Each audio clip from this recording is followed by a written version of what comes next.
네, 안녕하세요. 반갑습니다. 식사는 맛있게 하고 계신가요? 네, 저는 소개해 주신 대로 최애란 강사라고 하고요. 오늘 여러분과 스펙을 이기는 스피치라는 주제로 1시간 반 동안 강의를 진행을 할 겁니다. 그리고 강의 들으시면서 혹은 평소에 발표나 스피치에 대해서 궁금하셨던 부분이 있다라고 한다면은 남은 30분 동안 질의응답 시간을 통해서 궁금한 것들도 좀 알고 가시는 그런 시간이 되었으면 좋겠습니다. 자, 여러분 혹시 말 잘하시나요? 아니요, 네. 우리나라 사람들한테 말 잘하세요? 라고 물어봤을 때 자신감 있게 네, 저는 말 좀 합니다. 라고 이야기하는 사람은 진짜 없는 것 같아요. 대부분은 이 말에 대해서, 특히나 발표에 대해서는 자신감이 많이 없으신 것 같습니다. 그런데 요즘에는 말에 대한 중요성이 나날이 굉장히 높아지고 있는 때예요. 편안하게 드시면서 들으셔도 돼요. 그래서 왜 그런가 보니까 예전에는 내가 어느 대학을 나왔느냐, 내가 어느 직업을 가지고 있느냐가 그 자체로 내 스펙, 내 전문성을 보여주는 무기가 됐습니다. 그런데 요즘에는요, 내가 궁금한 것들 구글에 쳐보기만 하면 다 나와요. 정보들이 다 오픈되어 있는 때입니다. 그렇기 때문에 내가 얼마만큼 머릿속에 많이 알고 있느냐, 넣고 있느냐 보다는 내가 알고 있는 지식들, 정보들을 어떻게 조합해서 표현하느냐, 전달하느냐, 이 능력이 굉장히 중요해진 때다라고 할 수 있을 것 같습니다. 그래서 오늘 이 시간을 통해서 여러분이 알고 있는 지식과 정보들을 타인에게 효과적으로 전달하는 방법 알아가셨으면 좋겠어요. 자, 이렇게 식사를 하시는지 모르고 제가 첫 번째로 좀 활동을 짧게 할 거를 가지고 왔거든요. 그래서 드시면서 한 손으로 하셔도 좋아요. 근데 짝꿍들을 한번 마주봐 주시겠어요? 한 2분, 3분 정도 짝을 지어주시면 됩니다. 네, 서로 이렇게 다정하게 바라봐 주시고 옆에 분하고 얼마만큼 잘 통하는지를 한번 볼 거예요. 그래서 원래는 쎄쎄쎄 하듯이 손을 잡아주시면 좋거든요. 근데 지금 식사하고 계시니까 이렇게 한 손만이라도 잡아주세요. 한번 옆에 분 잡아주시고, 네, 너무 손 잡기 싫을 만큼 안 좋은 사이는 없으시죠? 네, 이렇게 잡아주시고 제가 화면에다가 2개의 키워드를 띄워드릴 겁니다. 예를 들어 나는 탕수육을 소스를 부어 먹는 게 좋다, 찍어 먹는 게 좋다, 부먹, 찍먹 이렇게 띄울 거예요. 그럼 제가 하나, 둘, 셋 외치면은 부먹 이런 식으로 내 취향을 외쳐주시면 돼요. 근데 옆에 분하고 동일한 답을 외쳤다 하면 기분 좋으시잖아요. 그러니까 와 하면서 하이파이브 해주시면 되고요. 다른 걸 외쳤다 하면 에라이 안 맞는다 하고 손을 뿌리쳐 주시면 돼요. 자, 한번 해볼게요. 자, 첫 번째 산과 바다입니다. 하나, 둘, 셋. 그죠, 이렇게 해주시면 돼요. 다음 한번 가보겠습니다. 자장면, 짬뽕. 하나, 둘, 셋. 네, 3번째 가볼게요. 게임, 독서. 하나, 둘, 셋. 네, 안 맞으면 에라이 해주세요. 자, 그 다음은 된장찌개, 김치찌개. 하나, 둘, 셋. 네, 대부분 잘 안 맞는 것 같은데. 그 다음 액션과 로맨스, 영화 취향입니다. 하나, 둘, 셋. 네. 자, 다음. 요거는 좀 잘 맞더라고요. 휴식 아니면 돈. 자, 하나, 둘, 셋. 네, 이제 마지막 음주 취향입니다. 음주 취향. 맥주, 소주 혹은 소맥도 괜찮아요. 자, 골라보겠습니다. 하나, 둘, 셋. 네, 제가 총 7개 문제 내드렸거든요. 근데 우리는 다 맞았다 하는 분 계세요? 다 맞으셨어요? 여기 2분? 2분은 연인 관계신가요? 굉장히 행복한 사이일 것 같아요. 이게 다 맞기가 쉽지 않은데.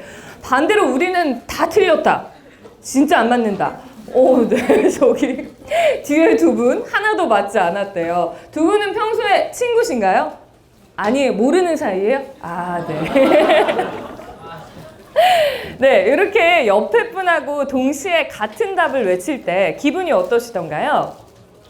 좋아요. 네. 별게 아닌데도, 너도 그거 좋아해? 나도 그거 좋아해. 하고 우리가 동시에 같은 답을 외칠 때 참 기분이 좋습니다. 우리가 소통을 이렇게 정의할 수 있어요. 별게 아니라, 내가 좋아하는 거 얘도 좋아하네? 내가 얘기한 거 얘가 이렇게 잘 알아먹네? 이럴 때 우리가 소통이 잘 된다라고 이야기를 합니다. 자, 입이 먹느라 바쁘시겠지만 이것도 같이 한번 읽어주실게요. 자, 소통의 정의입니다. 시작! 막히지 아니하고 잘 통함. 뜻이 서로 통하여 오해가 없음. 네, 이런 걸 우리가 소통이라고 부릅니다. 근데 우리가 제대로 통하지 못하면요, 통하기 시작합니다. 이렇게 보면 이해가 잘 안 가실 텐데 한자를 보시면 이해가 되실 거예요. 이 정도는 읽으시죠? 앞에 통자는 어떤 통자? 네, 통할 통자고요. 뒤에 통자는 아플 통자예요. 근데 제대로 통하지 못하면 아프다는 겁니다. 우리 몸도 혈액순환이 잘 되지 않으면 여기저기 쑤시고 아프기 시작해요. 가족과의 관계에서도 가족들 간의 소통이 잘 안 되면 그 가정은 병들기 시작합니다. 마찬가지로 내가 앞에서 이야기를 하는데 청중과 제대로 통하지 못하면요, 그 시간은 나도 괴롭고 앉아있는 사람도 괴로운 시간이 될 수밖에 없어요. 그래서 제가 하고 있는 일은 조금 더 많은 분들이 효과적으로 소통할 수 있도록 도와드리는 일을 하고 있습니다. 요 포스터가 곳곳에 붙어 있던데 포스터를 보고 저를 보시고선 좀 실망하셨을 것 같아요. 저 여자는 누구지? 오늘 특강 강사가 바뀌었나? 굉장히 크게 웃으시는 분도 있으신데, 제가 뭐 조명빨, 화장빨 다 받기도 했지만 지금 현재 둘입니다. 뱃속에 아기를 데리고 왔어요. 그렇기 때문에 이해를 해주셔야 됩니다. 그렇죠? 감사합니다. 현재 제 상태에 대해서 좀 이해를 해주시고, 자, 오늘 이제 본격적으로 발표를 잘 하시는 방법에 대해서 알려드리도록 할게요. 자, 한번 가정을 해보겠습니다. 여러분에게 미션이 떨어진 거예요. 20대 새내기들 앞에서 후회 없는 20대를 위하여 라는 주제로 짧은 강연을 할 수 있는 기회가 주어졌습니다. 그렇다면 여러분, 가장 먼저 뭘 하실 건지, 어떻게 준비를 시작하실 건지 생각을 한번 해볼게요. 어떤 분은 무조건 컴퓨터 앞에 앉아서 쳐볼 수도 있을 것 같아요. 후회 없는 20대. 어떤 내용이 나오나 검색을 해보실 수도 있을 것 같고, 어떤 분은 무작정 원고를 쓰기 시작할 것 같습니다. 그리고 어떤 분은 내가 경험한 20대를 정리를 해보는 시간을 가질 수도 있겠죠. 근데 어떤 게 좋은 스피치의 방법일까? 어떤 방식으로 준비를 하면 좋을까? 우리가 이거에 대한 힌트를 좀 가지고 있으면요, 앞으로 발표 준비를 하실 때 좀 더 편안한 마음으로 수월하게 준비를 할 수 있을 것 같습니다. 제가 오늘 알려드리고 싶은 방법은요, 이 단계를 거치시라는 거예요. 첫 번째 단계는 디바이딩, 쪼개는 겁니다. 그래서 정보를 되도록이면 잘게 쪼개서 아이디어를 잘게 쪼개서 떠올려 보시는 거예요. 그 다음에는 이렇게 떠오른 아이디어들을 그룹핑, 비슷한 애들끼리 묶어주시는 작업, 분류화 작업을 하시는 거고요. 마지막 단계는 이렇게 분류된 아이디어들에다가 미닝, 의미를 부여하는 순서를 가지시면 됩니다. 지금은 저게 뭔 소리야 싶으실 수 있지만 한 단계 듣다 보면은 이해가 쉽게 되실 거예요. 먼저 첫 번째 단계, 디바이딩부터 보도록 할게요.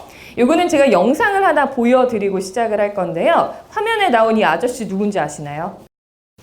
처음 보는 분인가요? 네. 요즘에 그 어른들이 자주 시청하는 동치미 이런 프로그램에 패널로 많이 나오시는 장경동 목사님이에요. 이분이 말을 참 맛있게 잘하시거든요. 이 영상을 한번 짧게 보겠습니다.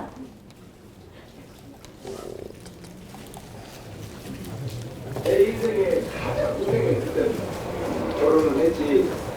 사례비를 6만 원 받았을 때, 물론 그때 했고 나서 지금 좀 마켓 차이가 있지만, 그런 가지고 방세 3만 원 주고 12주 6천 원 떼고 1,000원씩 수익금 매번 만 원 헌금하고 2만 원 갖고 한 달을 살았더니 생각을 해보니 다른 게 아니라 명령을 한 거지.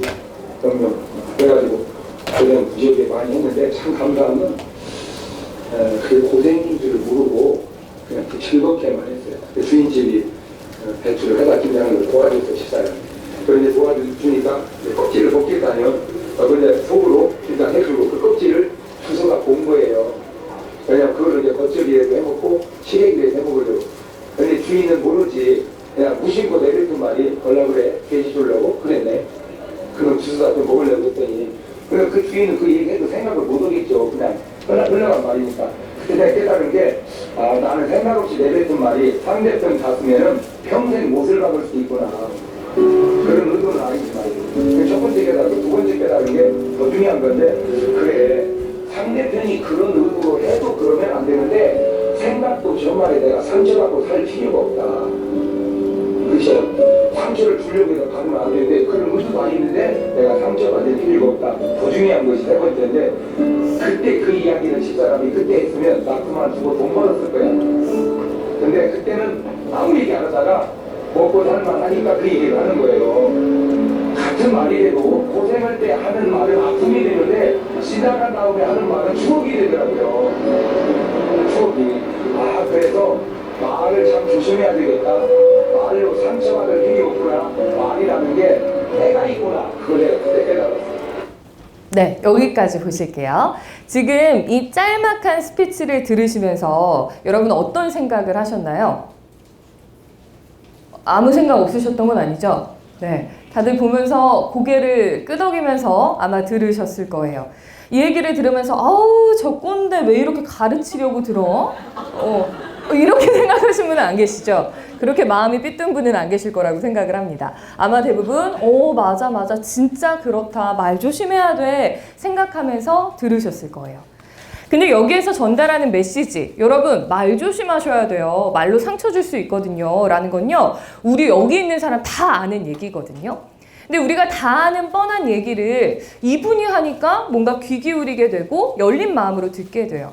왜 그럴까요?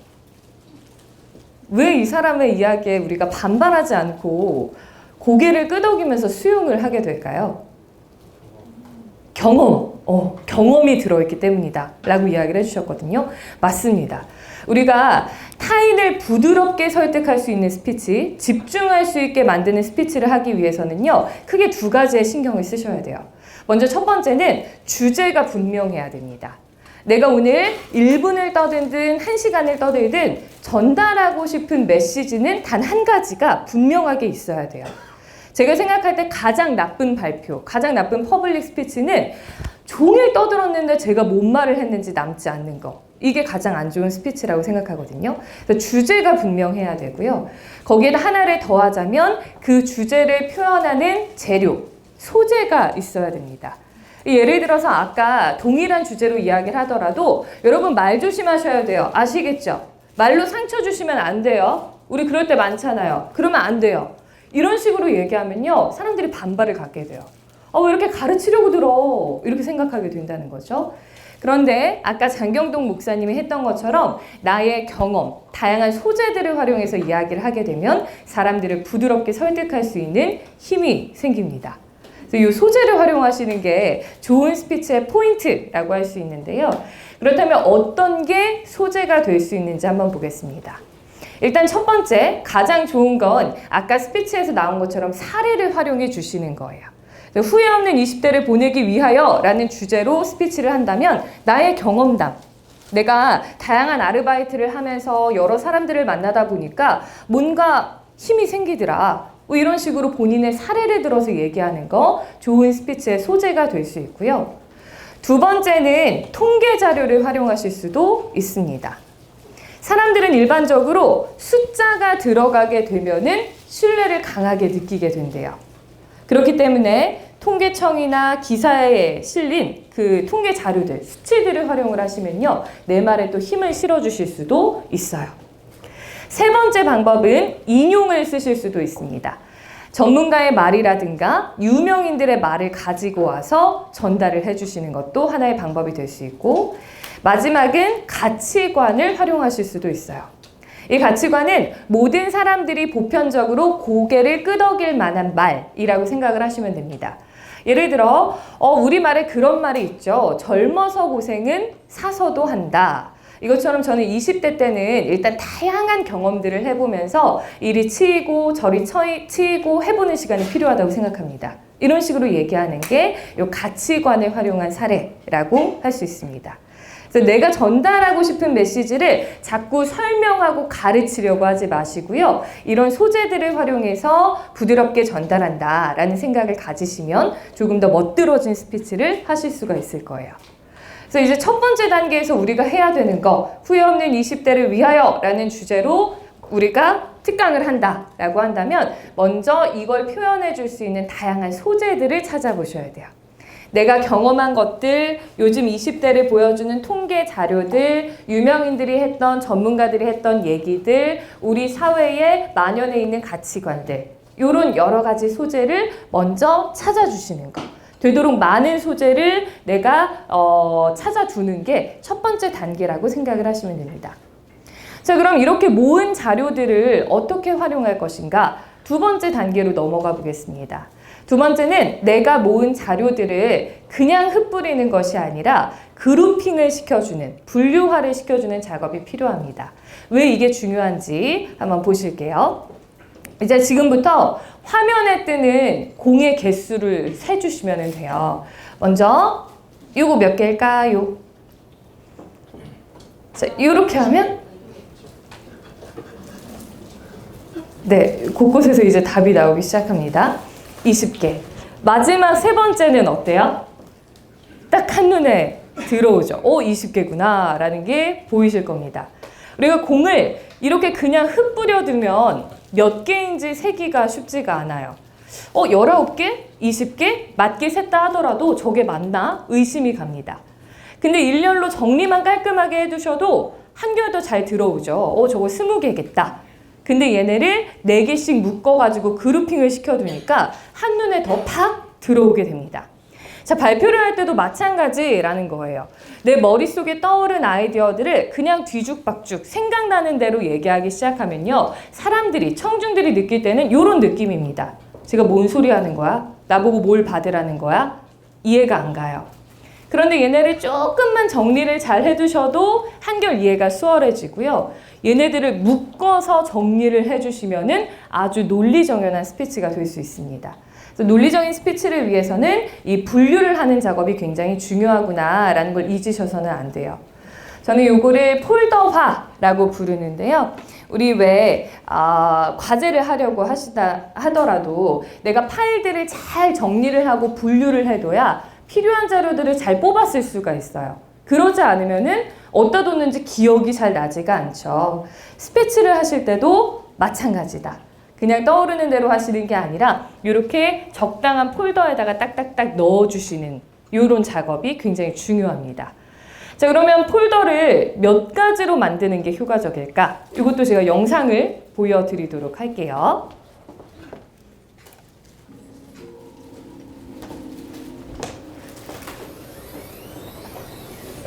여기서 잠깐 되돌아 볼까요?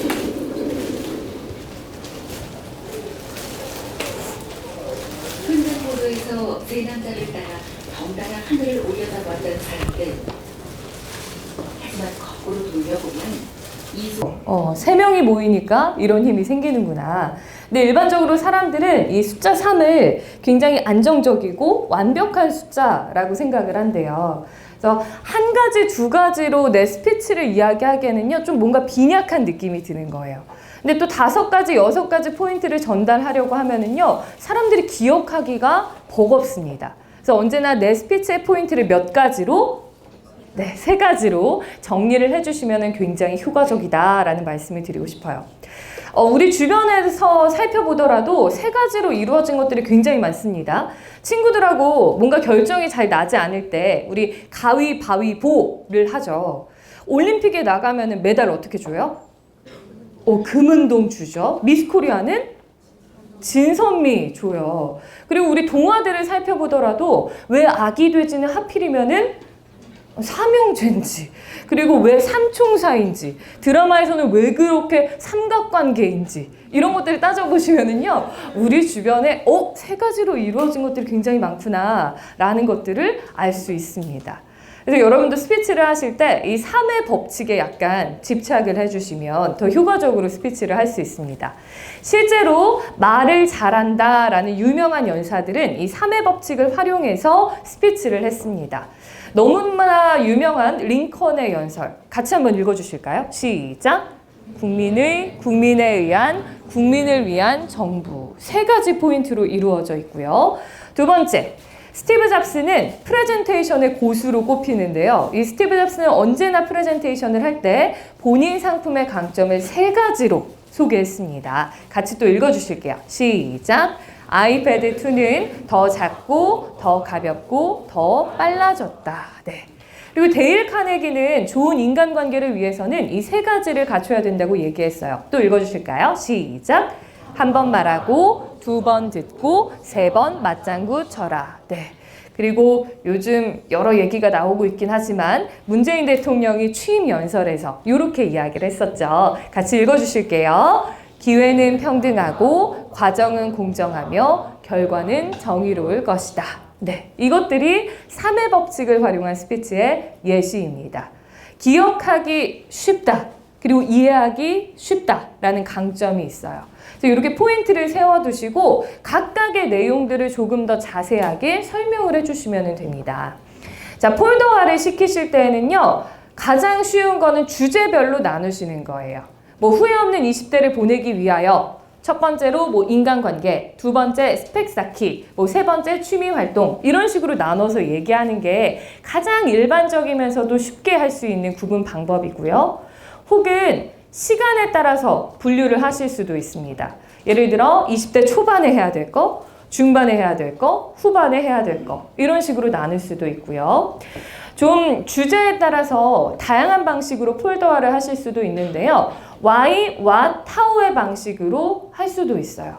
why는 왜, 그 다음에 what은 뭘 해야 되는지, how는 어떻게 해야 되는지 이런 방식으로 소개를 해줄 수도 있고 그 다음은 as is to be how to 요거는 아마 회사에 가서 보고서를 쓰거나 하시면은 많이 활용하게 될 폴더화의 방법일 텐데요. 현상들을 먼저 보여주시고 그 다음에 이상적인 모습, 어떻게 변화해야 되는지를 보여주시고 이 변화를 위해서는 어떻게 해야 되는지, how to, 방법을 보여주시는 그런 로직입니다. 자, 마지막으로는 문제 제기, 원인, 해결 방안. 요거는 과제 같은 거 하실 때도 많이 쓸 수 있는 방법이죠. 그래서 우리가 스피치를 준비할 때, 발표를 준비할 때 보면은요, 본론의 내용을 어떻게 준비해야 되는지 헤매시는 분들이 많아요. 근데 본론의 내용을 이렇게 목차 3개로 폴더화를 시키면은 간결하게 내 핵심 메시지를 전달할 수 있겠구나 라고 생각하시고 이 폴더에 들어갈 내용들을 정리를 해주시면 됩니다. 그럼 굉장히 효과적으로 그 다음에 기승전결을 살려서 발표를 하는데 도움이 되실 거예요. 그래서 이런 플로우들을 좀 참고를 해주시고요. 자, 그 다음 3번째 단계는 미닝 단계입니다. 이렇게 분류까지 잘 시켰어요. 근데 목차는 아주 잘 짰는데 내가 스피치를 전달하다 보니까 듣는 사람도 재미없어 하고 너무 설명하는 식의 스피치가 된다. 그래서 어떻게 하면은 내 스피치에 좀 더 의미 부여를 하고 재미있게 전달을 할 수 있는지 3번째로 알려드리도록 하겠습니다. 자, 지금 화면에 보시면요. 제가 사용하고 있는 노트북의 스펙입니다. 그런데 이 정보들이 사라지게 되면 기억에 남는 거 뭐가 있으신가요? CPU, SS 256GB. 네, 하나씩 기억하시는 분이 있어요. 컬러 혹시 기억하시는 분? 네. 다. 화이트, 핑크 밖에. 네. 어렴풋이 기억이 나죠. 화이트랑 핑크 기억난다고 하셨고 또 있을까요? 기억 남는 거? 메모리 뭐였어요? 8기가? 네. 이거 처음부터 끝까지 난 다 기억할 수 있다. 사진과 같은 기억력을 가지고 있다 하시는 분. 네, 없으시죠? 이거 다 기억하면 이상하신 분이에요, 좀. 자, 제가 보여드렸던 거는 요렇습니다. 근데 요게 사라지고 나면요, 우리 기억 속에 남는 게 진짜 별로 없어요. 근데 한번 수업 시간에 발표할 때를 떠올려 보시면요, 내가 열심히 수집한 자료들을 이런 식으로 청중에게 전달하고 있지는 않으신가요? 지금 오늘 제가 사용하고 있는 노트북 소개해 드리겠습니다. 굉장히 좋은데요. CPU 모델명은 뭐고요? CPU 클럭은 어떻고요? 메모리 용량은 뭐고요? 대부분은 이렇게 정보 나열식으로 발표를 하고 있습니다. 그렇기 때문에 이 원고 내용을 나도 기억하기 힘들고요. 내 발표가 끝났을 때 청중의 기억에 남는 게 아무것도 없어요. 그럼 도대체 이런 정보들을 어떻게 전달해야 되느냐? 이걸 기똥차게 잘하는 사람이 바로 스티브 잡스입니다. 그래서 스티브 잡스의 프레젠테이션을 통해서 힌트를 얻어보도록 할게요. 0.76 inches down to an unprecedented 0.16 inches. Now I want to point something out here. The thickest part of the MacBook Air is still thinner than the thinnest part of the TZ series. Okay? We're talking thin here. So, it's so thin, it even fits inside one of these envelopes that we've all seen floating around the office. And so let me go ahead and show it to you now.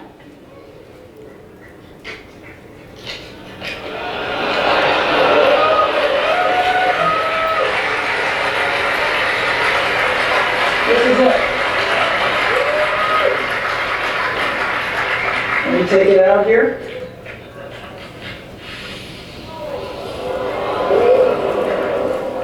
This is the new MacBook Air, and you can get a feel for how thin it is. Yeah, there it is.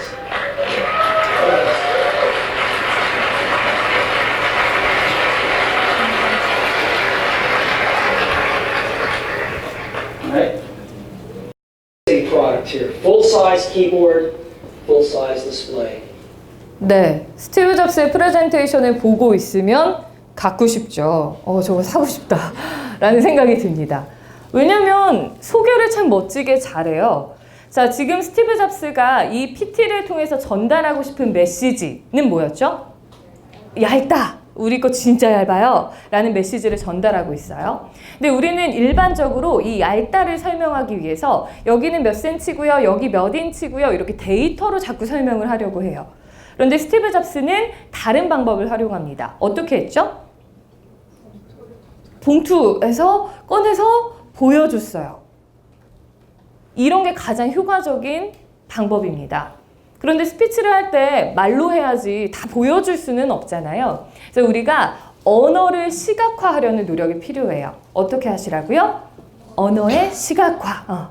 언어를 눈에 보이는 것처럼 표현을 해주시는 거예요.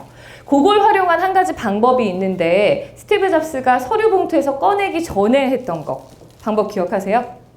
어떤 거 사용했죠?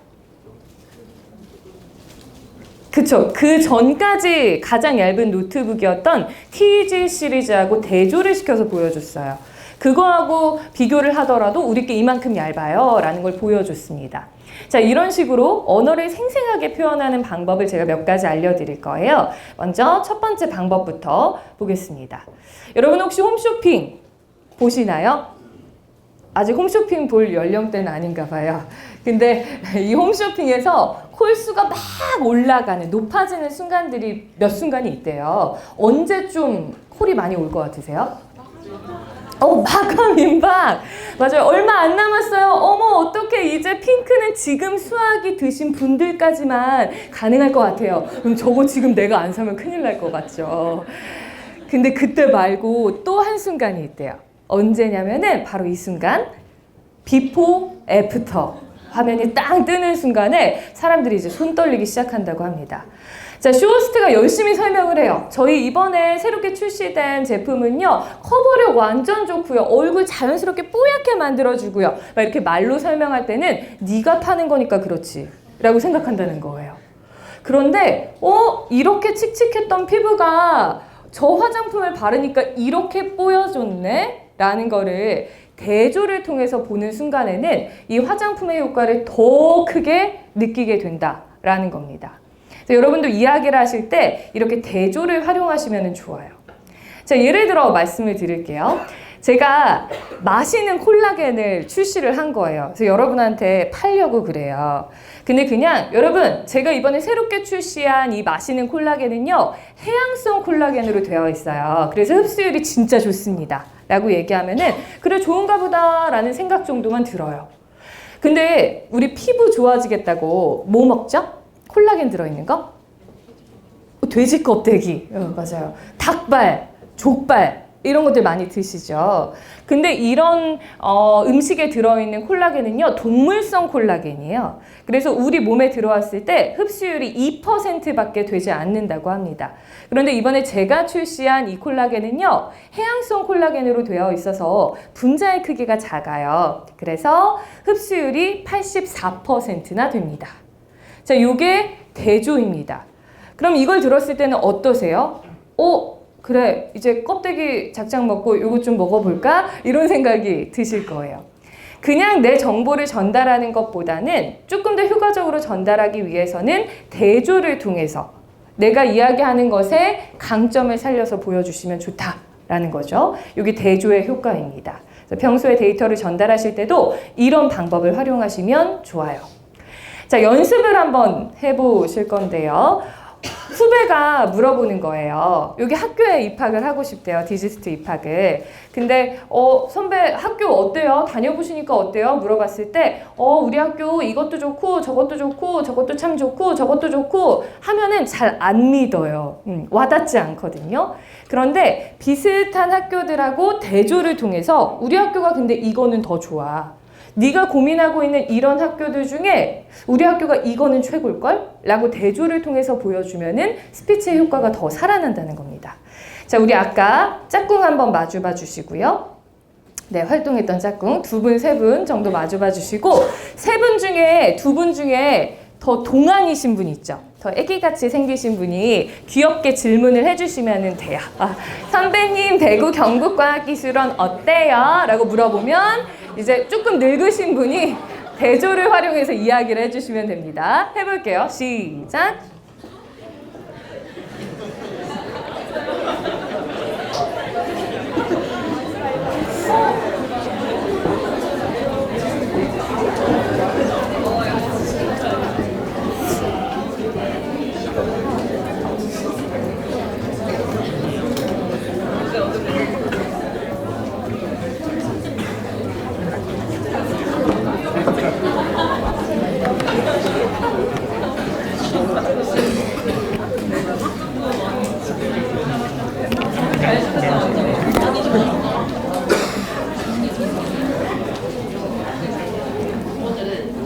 자, 해보셨나요? 대조를 써서 이야기하셨어요? 자, 여기 맨 끝에 앉으신 2분도 해보셨어요? 누가 대답하셨어요? 여기 동안이신가요? 아니요, 선배구나. 어떻게 얘기하셨는지. 대조를 활용해서. 마이크를 들고. 네, 아직 대답을 다 못하셨어요? 지금 하실 수 있어요? 즉흥으로? 조금만 더. 네, 머리 없다가 막히셨어요. 혹시 대답하신 분? 네, 여기 아까 크게 웃으셨던 분. 어떻게 얘기하셨는지? 일단 저희 디지스트는요, 크게 2가지 강점을 가지고 있는데요. 네. 첫 번째는 되게 지원이 빵빵하다는 점이에요. 그래서 다른 학교와는 다르게 한 달에 33만 원씩 용돈을 주고 있고, 오! 그 다음에 계절학기로 FCLP라는 프로그램이 있는데, 계절학기로 미국에서 세계 유수 대학에서 프로그램 강의를 수강을 할 수가 있어요. 그래서 그런 강점도 있고, 네. 2번째로는 다른 학교와는 다르게 학과가 없다는 점이에요. 그래서 만약에 학생들이 아직 진로가 불확실하다 하면은 미리 수업을 다 들어보고 자신이 어느 거에 맞는지 다 생각을 해서 흔히 말하는 대입병이 없는 그런 학교라고 할 수가 있습니다. 이야, 박수 좀 보내드릴까요? 굉장히 알차게 2개나 또 활용해가지고 해주셨어요. 뭐 앞에 나왔던 33만 원씩 지원을 받는다 라는 얘기를 한다면, 주변의 대학생들 보면은 다들 그렇지, 알바하느라고 정신없고 용돈 부족하고 그게 대학생들 생활이야. 근데 우리 학교는 입학만 해봐, 한 달에 33만 원씩 지원해준다? 이런 식으로 이야기하는 게 대조 라고 생각하시면 됩니다. 굉장히 잘 해주셨고요. 자, 이제 두 번째 한번 보도록 할게요. 스피치를 하실 때 가장 추상적이고 신뢰할 수 없다라는 생각이 드는 스피치는요, 요런 이야기입니다. 요즘 치매 걸린 사람들이 되게 많아요. 무지 많아요. 엄청 많아요. 이런 부사를 쓰는 거 진짜 없어 보이죠. 이렇게 부사를 쓰는 대신에 구체적인 수치를 제시해 주는 게 나의 말의 신뢰를 높이는 데 도움이 됩니다. 요즘에요, 12분당 1명꼴로 치매 환자가 발생하고 있대요. 이렇게 얘기하면은 정말 많구나. 많은 사람들이 치매로 고통받고 있겠구나 라는 게 느껴집니다. 이게 바로 숫자의 힘이에요. 그런데 숫자를 사용하실 때에도 주의하셔야 될 점이 있습니다. 어떤 걸 신경 쓰셔야 되냐? 예문을 한번 볼게요. 미세먼지 등급이 매우 나쁨일 때는요, 성인 남성이 1시간 동안 야외 활동을 하게 될 경우에 58 마이크로그램 정도의 미세먼지를 마시게 된대요. 여기에서는 분명히 숫자를 활용하고 있거든요. 근데 이 얘기를 딱 듣고 심각하다라는 게 와닿으시나요? 아니요. 왜 그럴까요? 가늠이 안 된다. 맞아요. 58 마이크로그램이 도대체 어느 정도인지 우리는 알지 못해요. 그렇기 때문에 숫자를 활용했음에도 불구하고 저 충격이 강하게 느껴지지가 않죠. 그래서 숫자를 활용하실 때에는요, 단위가 생소하거나 혹은 숫자의 단위가 너무 크실 때에는 한 번 더 해석을 해주는 작업이 필요합니다. 이렇게 해주시면 돼요. 미세먼지 등급이 매우 나쁨일 때는요, 8평 정도의 좁은 공간에서 담배 연기를 1시간 반 동안 들이마시는 거하고 같아요. 이렇게 얘기하면 어때요? 훨씬 더 충격적으로 느껴지죠. 미세먼지 끔찍하구나 라는 게 와닿으실 거예요. 자, 이게 해석을 하는 단계입니다. 그래서 저 58 마이크로그램이 어느 정도인지를 한 번 더 풀어주시는 거죠. 자, 이렇게 보시면 돼요. 그냥 숫자 없이 이야기를 하면은 우기는 것 같아요. 필라이트 후레쉬의 인기가 뜨겁습니다. 이렇게 얘기하면은 그러니 라는 정도의 생각밖에 안 들어요. 근데 숫자가 들어가면 조금 더 신뢰도가 높아지죠. 필라이트와 필라이트 후레쉬의 누적 판매량이 3억 캔을 돌파했어요. 저희 잘 팔리고 있죠? 이렇게 얘기하면은 많이 팔렸네 라는 느낌이 듭니다. 그런데 우리 수중에 3억 가지고 있기 쉽지 않잖아요. 3억이라는 건 좀 단위가 큰 숫자입니다. 그래서 한 번 더 해석을 들어가 주는 거예요. 필라이트 후레쉬가요, 1초에 5캔씩, 눈 깜빡 5캔씩 팔리고 있습니다. 얘는 전작인 필라이트하고 비교를 할 때에도 2배 이상 빠른 속도예요. 굉장히 잘 나가고 있죠? 이렇게 얘기하면은 가장 피부에 와닿는 표현이 됩니다. 그래서 숫자를 활용을 하시되 한 번 더 해석하는 단계를 거쳐라 라는 걸 말씀드리고 싶고요. 자, 그 다음 이제 세 번째 방법입니다. 세 번째, 조금 더 언어를 생생하게 표현하기 위해서 신경 쓰셔야 되는 건데요. 자, 우리가 발표를 할 때 꼭 신경 써야 되는 거, 특히나 뭐 내 전문 분야에 대해서 이야기를 할 때 신경을 쓰셔야 되는 부분이 바로 이겁니다. 내가 아는 것을 그들도 알고 있는가? 자, 한번 들어보세요. 이 노래가 무슨 노래일까요? 응? 학교 종이 땡땡땡? 오, 다른 노래예요. 네, 맞추실 수 있는 분. 뭐야? 2002 월드컵? 2002 월드컵 뭐 어떻게 하지? 자, 지금 다들 헤매고 계신데 제가 친 거는 나비야였어요. 나비야 나비야 이리 날아오너라, 이 노래였거든요. 근데 여기 계신 분들 중에 나비야를 모르는 분은 아무도 없죠. 근데 이거를 맞추라고 하면은요, 맞추는 분들이 여기에서 1명, 2명이 나올까 말까입니다. 그런데 이 문제를 내는 저는 여러분이 다 나비야를 알고 있기 때문에 맞출 수 있을 거라고 생각을 해요. 우리가 이런 걸 지식의 저주라고 부릅니다. 내가 알고 있는 걸 당연히 상대방도 알고 있겠지라고 생각을 하는 거예요. 그래서 특히나 기술을 전공하시고 업으로 삼으시는 분들이 신경 쓰셔야 되는 거는 내가 알고 있는 거 청중은 모를 수도 있다.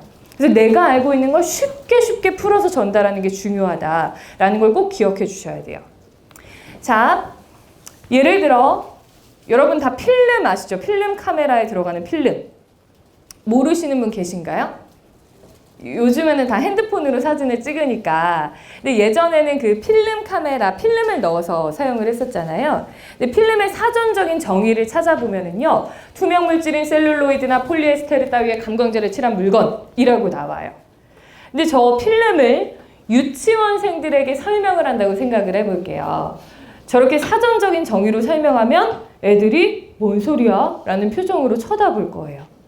저걸 그럼 어떻게 하면 쉽게 설명을 할 수 있을까? 한번 생각을 해보겠습니다. 유치원생에게 필름을 설명을 해야 된다라고 한다면 여기 우리 앞에 계신 유치원생에게 네. 짧게 그냥 해주시면 돼요. 네, 사진을 찍을 때 쓰는 거야 라고 이야기를 해주신대요. 용도에서는 맞는 것 같아요. 조금 더 구체적으로 설명한다면 어떻게 하실 것 같으세요? 모양은 길게 생겼고 네. 색깔은 어두운 갈색으로 생겼어요. 조금 더 디테일하게 모양은 길쭉하고 색깔은 좀 어두운 갈색이라고 형태를 설명을 해주셨거든요. 근데 우리가 당연하게 알고 있는 것들을요, 쉽게 설명하는 거는 진짜 어려운 일이에요. 그때 활용하실 수 있는 방법이 있는데 실제로 그 코닥 필름 회사 있잖아요. 거기에서 근무를 하던 스티븐 세슨이라는 사람이 유치원생들이 회사에 견학을 온 거예요. 그래서 이 필름을 설명을 해줘야 되는데 어떻게 할까 고민을 합니다. 그러다가 이렇게 설명을 했대요. 얘들아, 필름은 그릇이야. 왜 그릇이에요? 물어보면은 자, 너네가 맛있는 음식을 먹다가 배가 불러. 그럼 잠깐 그릇에 담아두지. 그랬다가 그걸 또 먹고 싶어. 그럼 그 그릇에서 꺼내 먹으면 되잖아.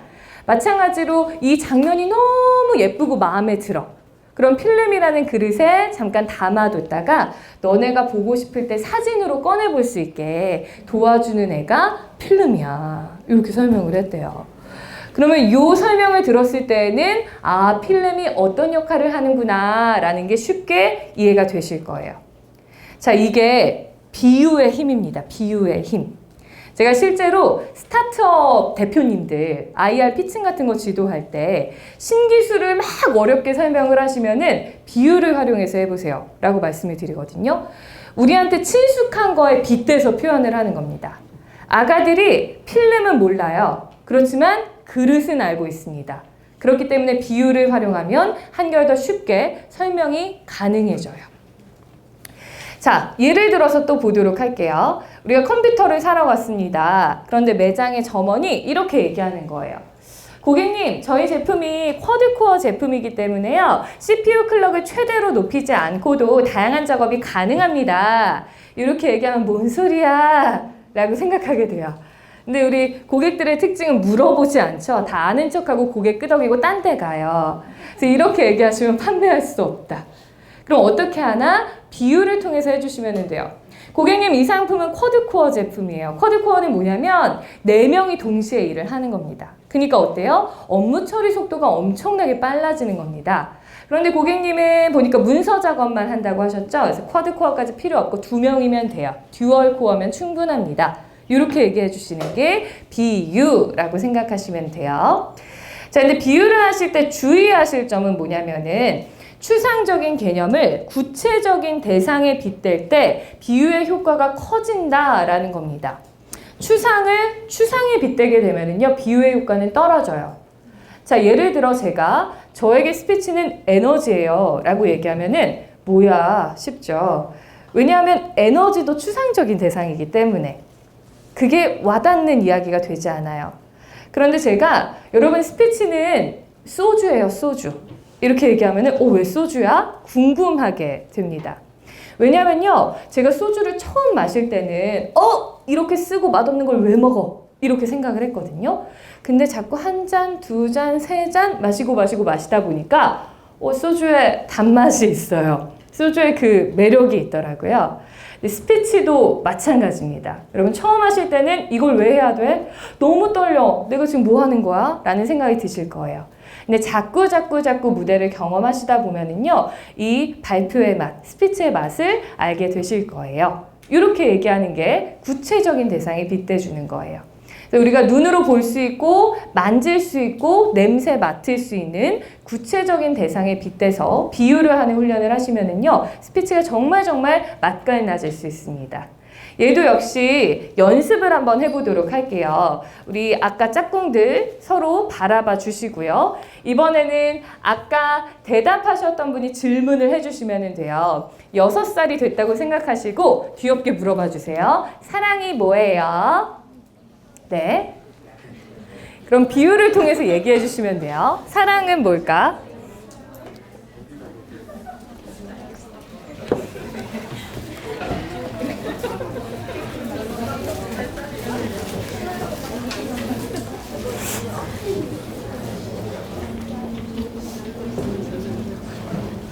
어디에 빗대면 좋을까 생각을 해보세요.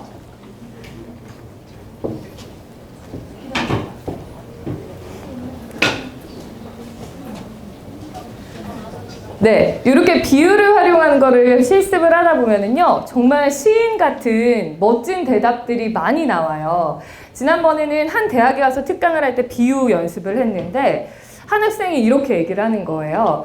사랑은 솜사탕이래요. 그래서 아우 뻔하다. 행복한 사랑만 했구나. 이렇게 생각을 했어요. 근데 그 친구가 얘기하기를, 야, 사랑은 솜사탕이야. 왜냐면 솜사탕 먹을 때 어때?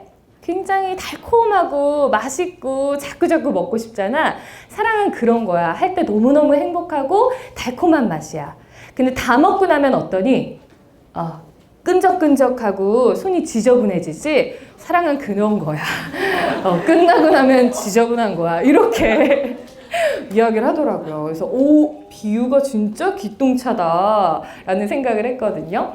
그래서 비유는 어려운 걸 쉽게 설명하실 때도 효과적이지만 내가 스피치를 시작할 때 비유로 빵 시작을 하시거나 마무리를 하실 때 비유를 쓰시면은요, 내 스피치의 그 품격이 올라가요. 사람들이 궁금해지고요.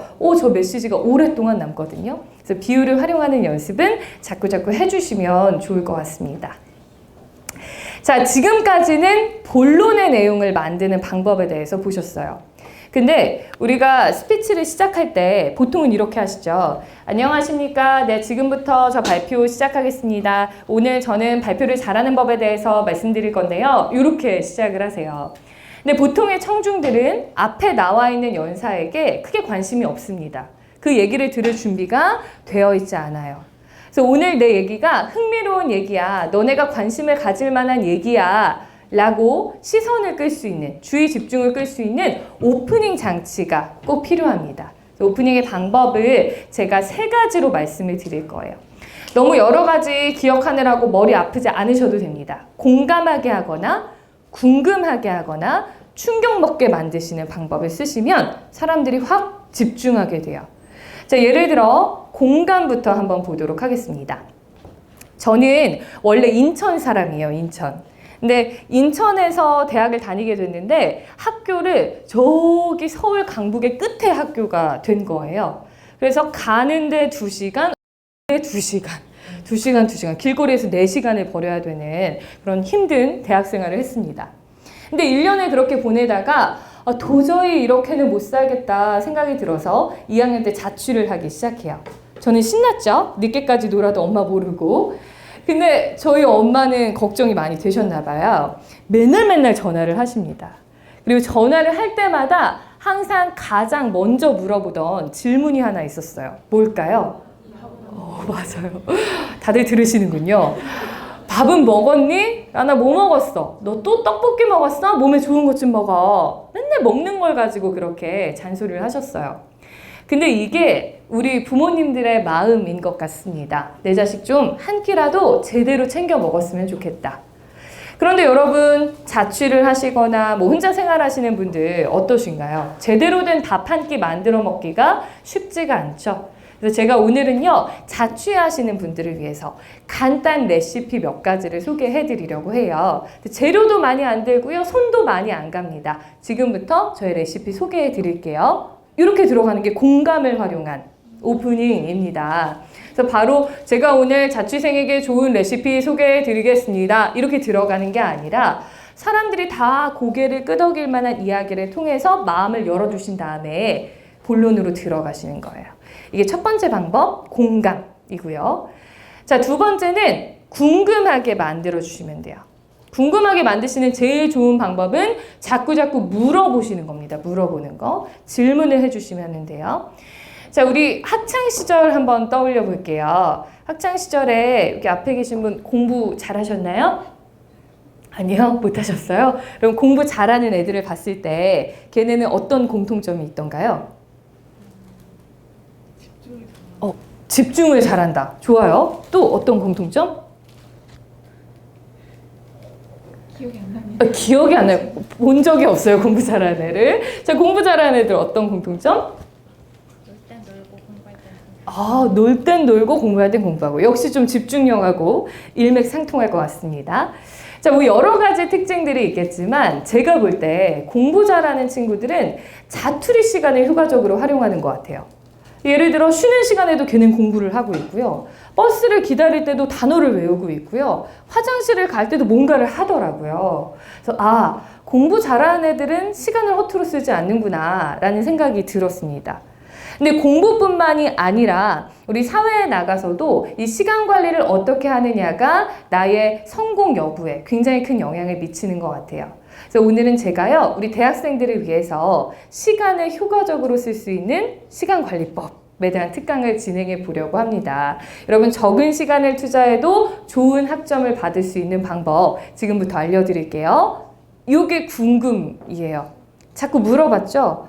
공부 잘하셨나요? 공부 잘하는 애들 어떤 특징이 있던가요? 물어봐서 사람들을 궁금하게 만든 다음에 그거에 대한 답을 본론에서 주는 그런 방법이라고 생각하시면 됩니다. 자, 마지막 세 번째 방법은 충격을 안겨주시는 방법이에요. 자, 여러분, 요즘 우리 주변에 보면은요, 우울해 하는 사람들 굉장히 많이 있는 것 같습니다. 근데 이 우울함은 피할 수가 없죠. 우리가 행복할 때가 있다면 슬플 때도 있는 건 너무나도 당연한 일이에요. 근데 이 우울감을 제대로 풀지 못해서 생겨나는 문제들도 분명 있는 것 같습니다. 예를 들어 우리나라가 OECD 국가 중에 자살률이 최고치라는 거, 1등이라는 거는 항상 들어보셨을 거예요. 그럼 우리나라에서 하루 평균 스스로 목숨을 끊는 사람들이 몇 명이나 될 것 같으세요? 하루에 자살하는 사람 수 몇 명 정도 될 것 같으세요? 35명? 오, 어디서 보셨어요?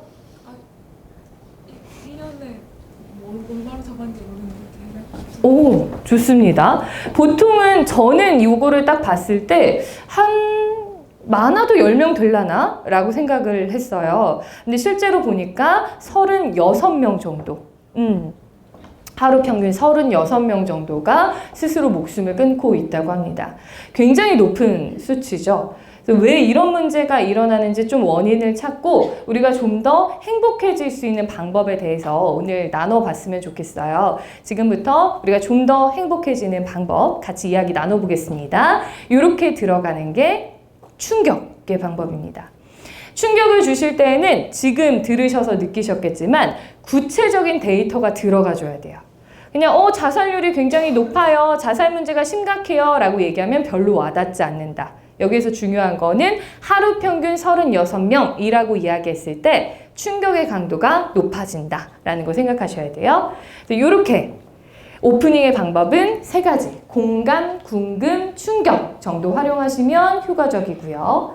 그 다음 이제 마무리 하실 때 보통은 발표 마무리 끝입니다. 여기까지입니다. 감사합니다. 이렇게 되게 어정쩡하게 마무리 하시잖아요. 근데 마무리가 좋아야 오랫동안 마음에 이 발표를 남기실 수가 있습니다. 그 방법은 이렇게 또 3가지로 기억하시면 돼요. 명언이나 명구를 활용하시는 게 제일 쉬운 방법, 보편적인 방법이고요. 두 번째는 비유를 쓰시는 거예요. 아까 비유는 보셨죠? 뭔가에 빗대서 표현하시는 거. 그 다음에 나는 발표 준비 시간이 너무 짧아 하실 때에는 오프닝에서 힌트를 얻어오시면 돼요. 수미상관, 약간 쌍둥이로 만들어주시는 그런 방법이라고 생각하시면 됩니다. 자, 명언 명구부터 한번 볼게요. 혹시 요거를 보신 분이 있는지 모르겠어요. 스티브 잡스가 스탠포드 대학에서 졸업 축사 연설을 한 적이 있습니다. 거기에서 연설의 마지막 단계에서 Stay hungry, stay foolish 저 문구를 총 3번 반복했어요. 오늘의 스피치 15분짜리 스피치를 총 정리해주는 그런 문구였습니다.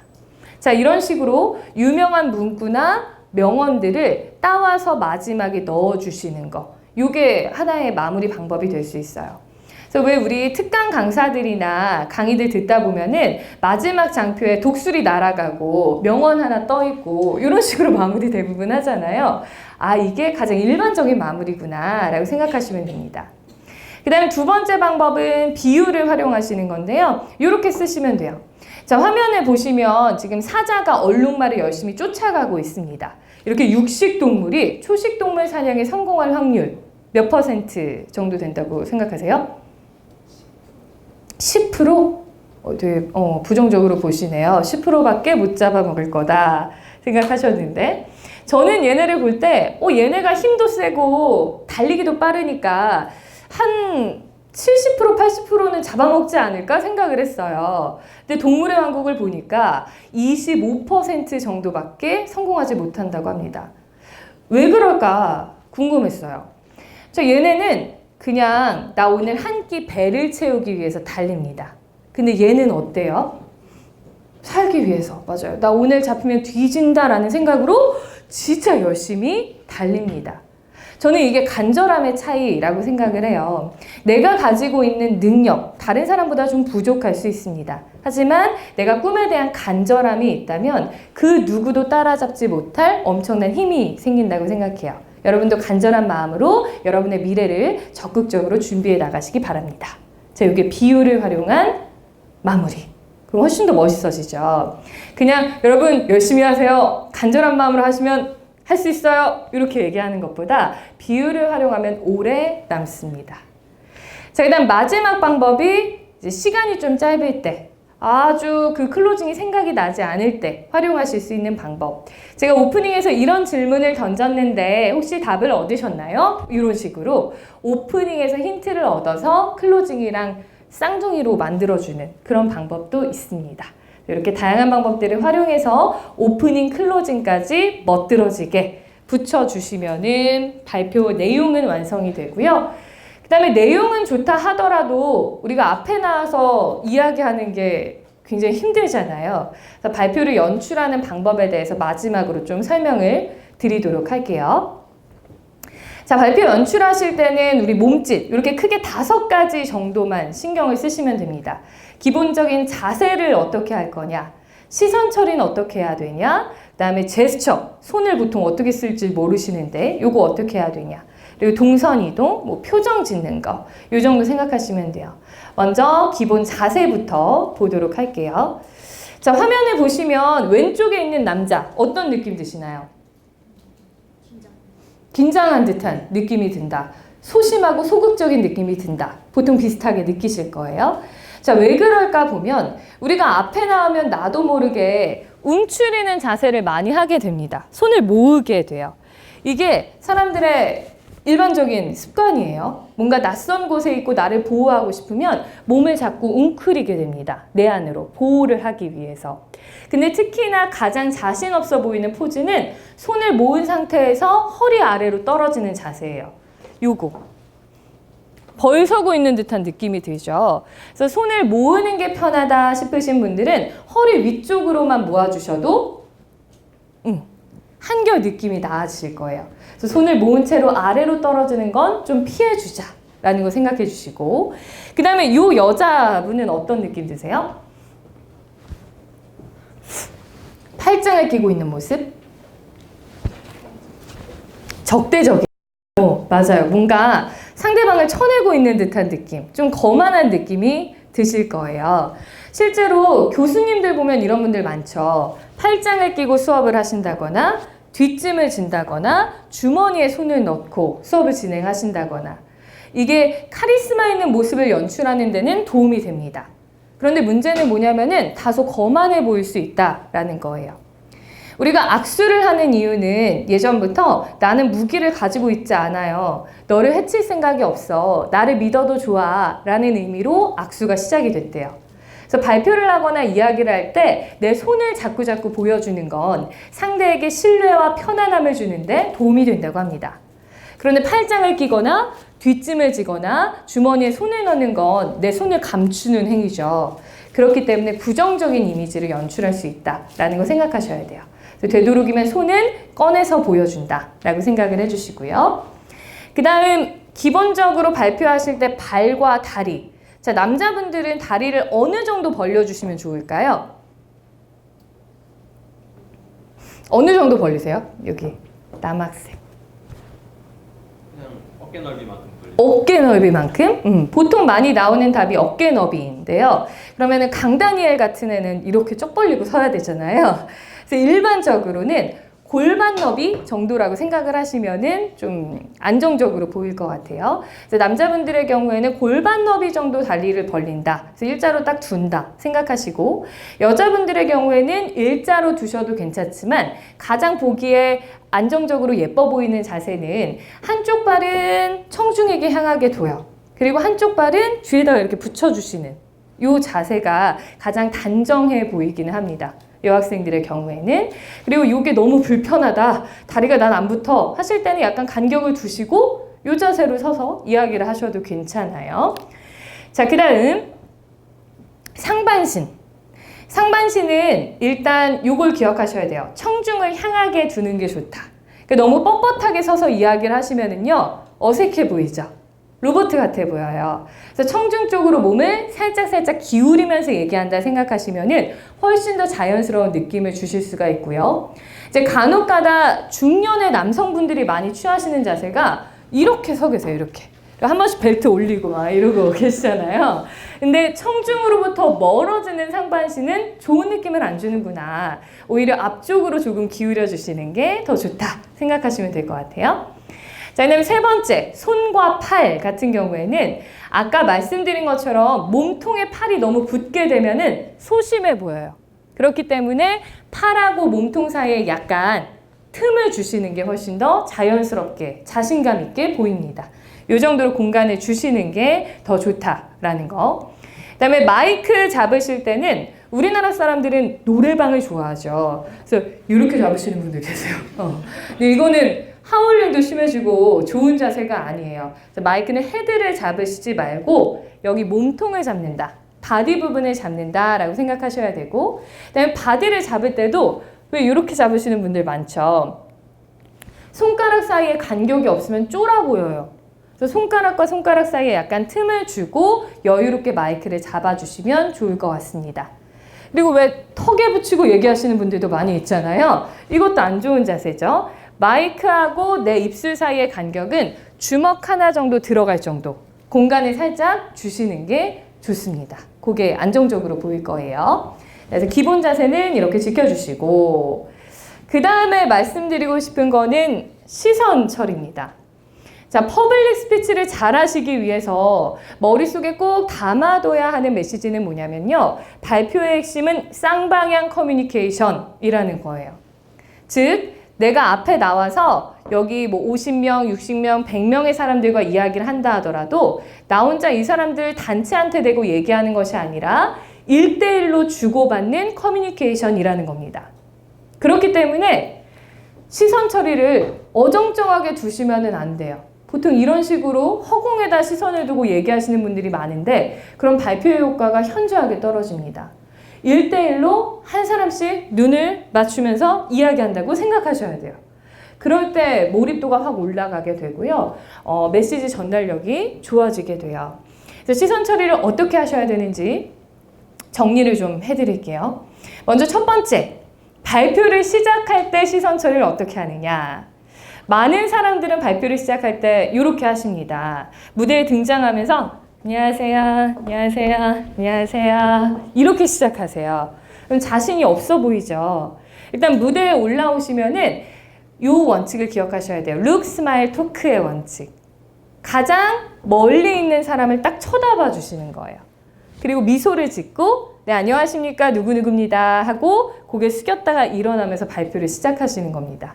그래서 무대에 섰을 때 가장 먼저 해야 되는 거는 멀리 있는 사람을 쳐다보는 거구나 라는 걸 생각하셔야 돼요. 눈을 맞춘 다음에 말을 시작한다 라는 거 기억해 주시고, 그 다음에 두 번째, 이제 학교에서 수업 시간에 발표를 하실 때는 아마 다 PPT와 같은 시각 자료를 활용하실 겁니다. 이때 많은 친구들의 몸통이 벌써 여기에 가 있죠. 그리고 이렇게 한 번씩 쳐다보면서 얘기해요. 자연스럽게 장표를 보면서 발표하고 싶어요. 이렇게 끝에만 쳐다보시는 거예요. 근데 그러시면 안 되고 터치, 턴, 토크의 법칙을 활용하셔야 돼요. 터치는 여기를 같이 쳐다봐 주시는 거예요. 그 다음에 돈 다음에 이야기를 시작한다 라는 거. 그래서 항상 내가 이야기할 때에는 청중을 보고 있어야 된다 라는 걸 기억하시면 시선 처리가 좀 더 좋아지실 것 같고요. 세 번째, 눈 맞추는 거 중요한 건 알겠는데 눈 맞추는 게 너무 어려워요. 난 눈만 보면 할 말을 다 까먹어요 하시는 분들 있죠? 이분들은 처음부터 많은 욕심을 안 내시는 게 좋은 것 같아요. 그러니까 모든 사람을 다 쳐다본다고 생각하시면요, 긴장감이 더 올라갑니다. 왜냐하면 나한테 불만 있는 표정으로 쳐다보고 있는 사람도 있고, 교수님은 나를 평가하려는 눈으로 쳐다보고 있고, 그렇기 때문에 굉장히 긴장감이 더 올라갈 수밖에 없어요. 그래서 생각하셔야 되는 건 내 편에게서 에너지를 얻는다. 그러니까 수업을 같이 듣는 좀 익숙한 얼굴들, 내 친구들, 혹은 반응을 잘해주는 분들, 우리 이모 닮으네, 막 이런 식으로 쳐다보시면은 한결 더 편해지실 거예요. 그래서 마음의 긴장도가 좀 떨어졌을 때 그 다음에 시선을 넓혀간다 생각을 하시면 도움이 되실 거고요. 그 다음에 청중하고 어느 정도의 거리감이 있기 때문에 꼭 눈을 안 보셔도 돼요. 너무 떨린다 싶으면. 뭐 입술이나 목 정도를 바라보고 이야기를 하셔도요, 눈을 맞추는 듯한 느낌이 듭니다. 그래서 그 정도로 시선 처리를 해주시는 것도 좋다. 그 다음 네 번째는 언제 시선 이동을 하면 좋을까요? 언제 한 번씩? 스피치 책들을 보시면요, 3, 4초에 한 번씩 시선 이동을 해라 라고 많이 나와 있어요. 그런데 긴장도 되고 내용도 막 머릿속에서 떠다니기 힘든 상황에서 1, 2, 3, 1, 2, 3, 1, 2, 3을 세는 건 불가능하잖아요. 그래서 어떻게 생각하시면 좋으냐면 한 호흡에 한 사람씩 쳐다본다 생각하시면 됩니다. 이야기하다가 호흡을 들이마셔야 되는 타이밍에서 이동, 얘기를 하다가 들이마시는 타이밍에서 이동, 이 정도로만 두셔도 시선 이동은 충분하실 거예요. 그 다음에 나는 쳐다보는데 눈 맞춤이 어색하다 하시는 분들은 보통 이렇게 눈만 움직이는 경우가 있어요. 눈만. 근데 이건 째려보는 것 같은 느낌이 들잖아요. 그래서 눈만 이동을 하시는 게 아니라 몸도 같이 가셔야 됩니다. 우리 몸은 거짓말을 하지 않아요. 그래서 내가 누군가를 만났을 때 내가 별로 좋아하는 사람이 아니에요. 그러면 얼굴로는 안녕하세요 아는 척을 하는데 발은 도망갈 준비를 하고 있어요. 발은 딴 데를 향하고 있거든요. 근데 내가 정말 좋아하는 사람을 만나면 온몸으로 가서 안녕하세요 하고 인사를 하게 돼 있어요. 그래서 시선 처리를 할 때도 이걸 우리가 배꼽의 법칙이라고 하거든요. 호감이 가는 사람에게 내 배꼽을 향하게 된다. 그래서 이거를 기억하시고 눈 맞춤을 하실 때에도 눈으로만 쳐다보는 성의 없는 눈 맞춤 하지 마시고 내 온몸을 청중에게 향할 수 있게 연출을 해주시면 도움이 될 것 같아요. 그리고 끄덕끄덕 눈 맞춤이라는 거는 이렇게 눈만 움직이면 어색하다. 고갯짓도 같이 넣어주시면 더 자연스럽다라고 생각해 주시면 될 것 같습니다.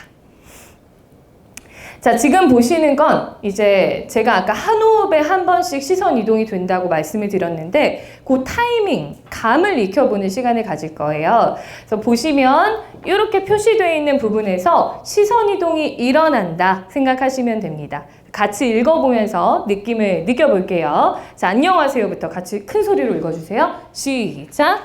안녕하세요. 스피치를 잘하고 싶으신가요? 그렇다면 청중과 눈을 맞춰야 합니다. 눈과 눈이 마주쳐야 마음이 열리고 마음이 열려야 이야기가 통합니다. 우리 모두 눈을 맞추고 이야기해 봅시다. 감사합니다. 네, 이 정도 타이밍이에요. 생각보다 굉장히 여유롭게 시선 이동을 해야 되는구나 라고 생각을 하시면 될 것 같고요. 자, 그 다음은 제스처입니다. 한국인들이 제일 어려워하는 비언어가 제스처예요. 손을 어떻게 써야 되는가. 이거 손 잘라버릴 수도 없고 앞에 나오면 어떻게 해야 될지를 모르시거든요. 자, 한번 힌트를 얻어볼게요. 여기 푸틴과 오바마의 제스처가 나와 있는데요. 푸틴 같은 경우에는 지금 보시면은 손등을 보여주는 제스처, 그리고 약간 직선적인 느낌을 주는 제스처를 많이 사용합니다. 반면에 오바마는 손바닥을 보여주는 제스처, 그리고 움직임이 좀 동글동글한 느낌을 주는 제스처를 많이 사용해요. 자, 느낌이 좀 다르죠. 근데 우리가 제스처를 사용하실 때 주의하실 점은 손등을 보여주는 것보단 손바닥을 보여주시는 게 훨씬 더 좋다. 실제로 연구 결과도 있어요.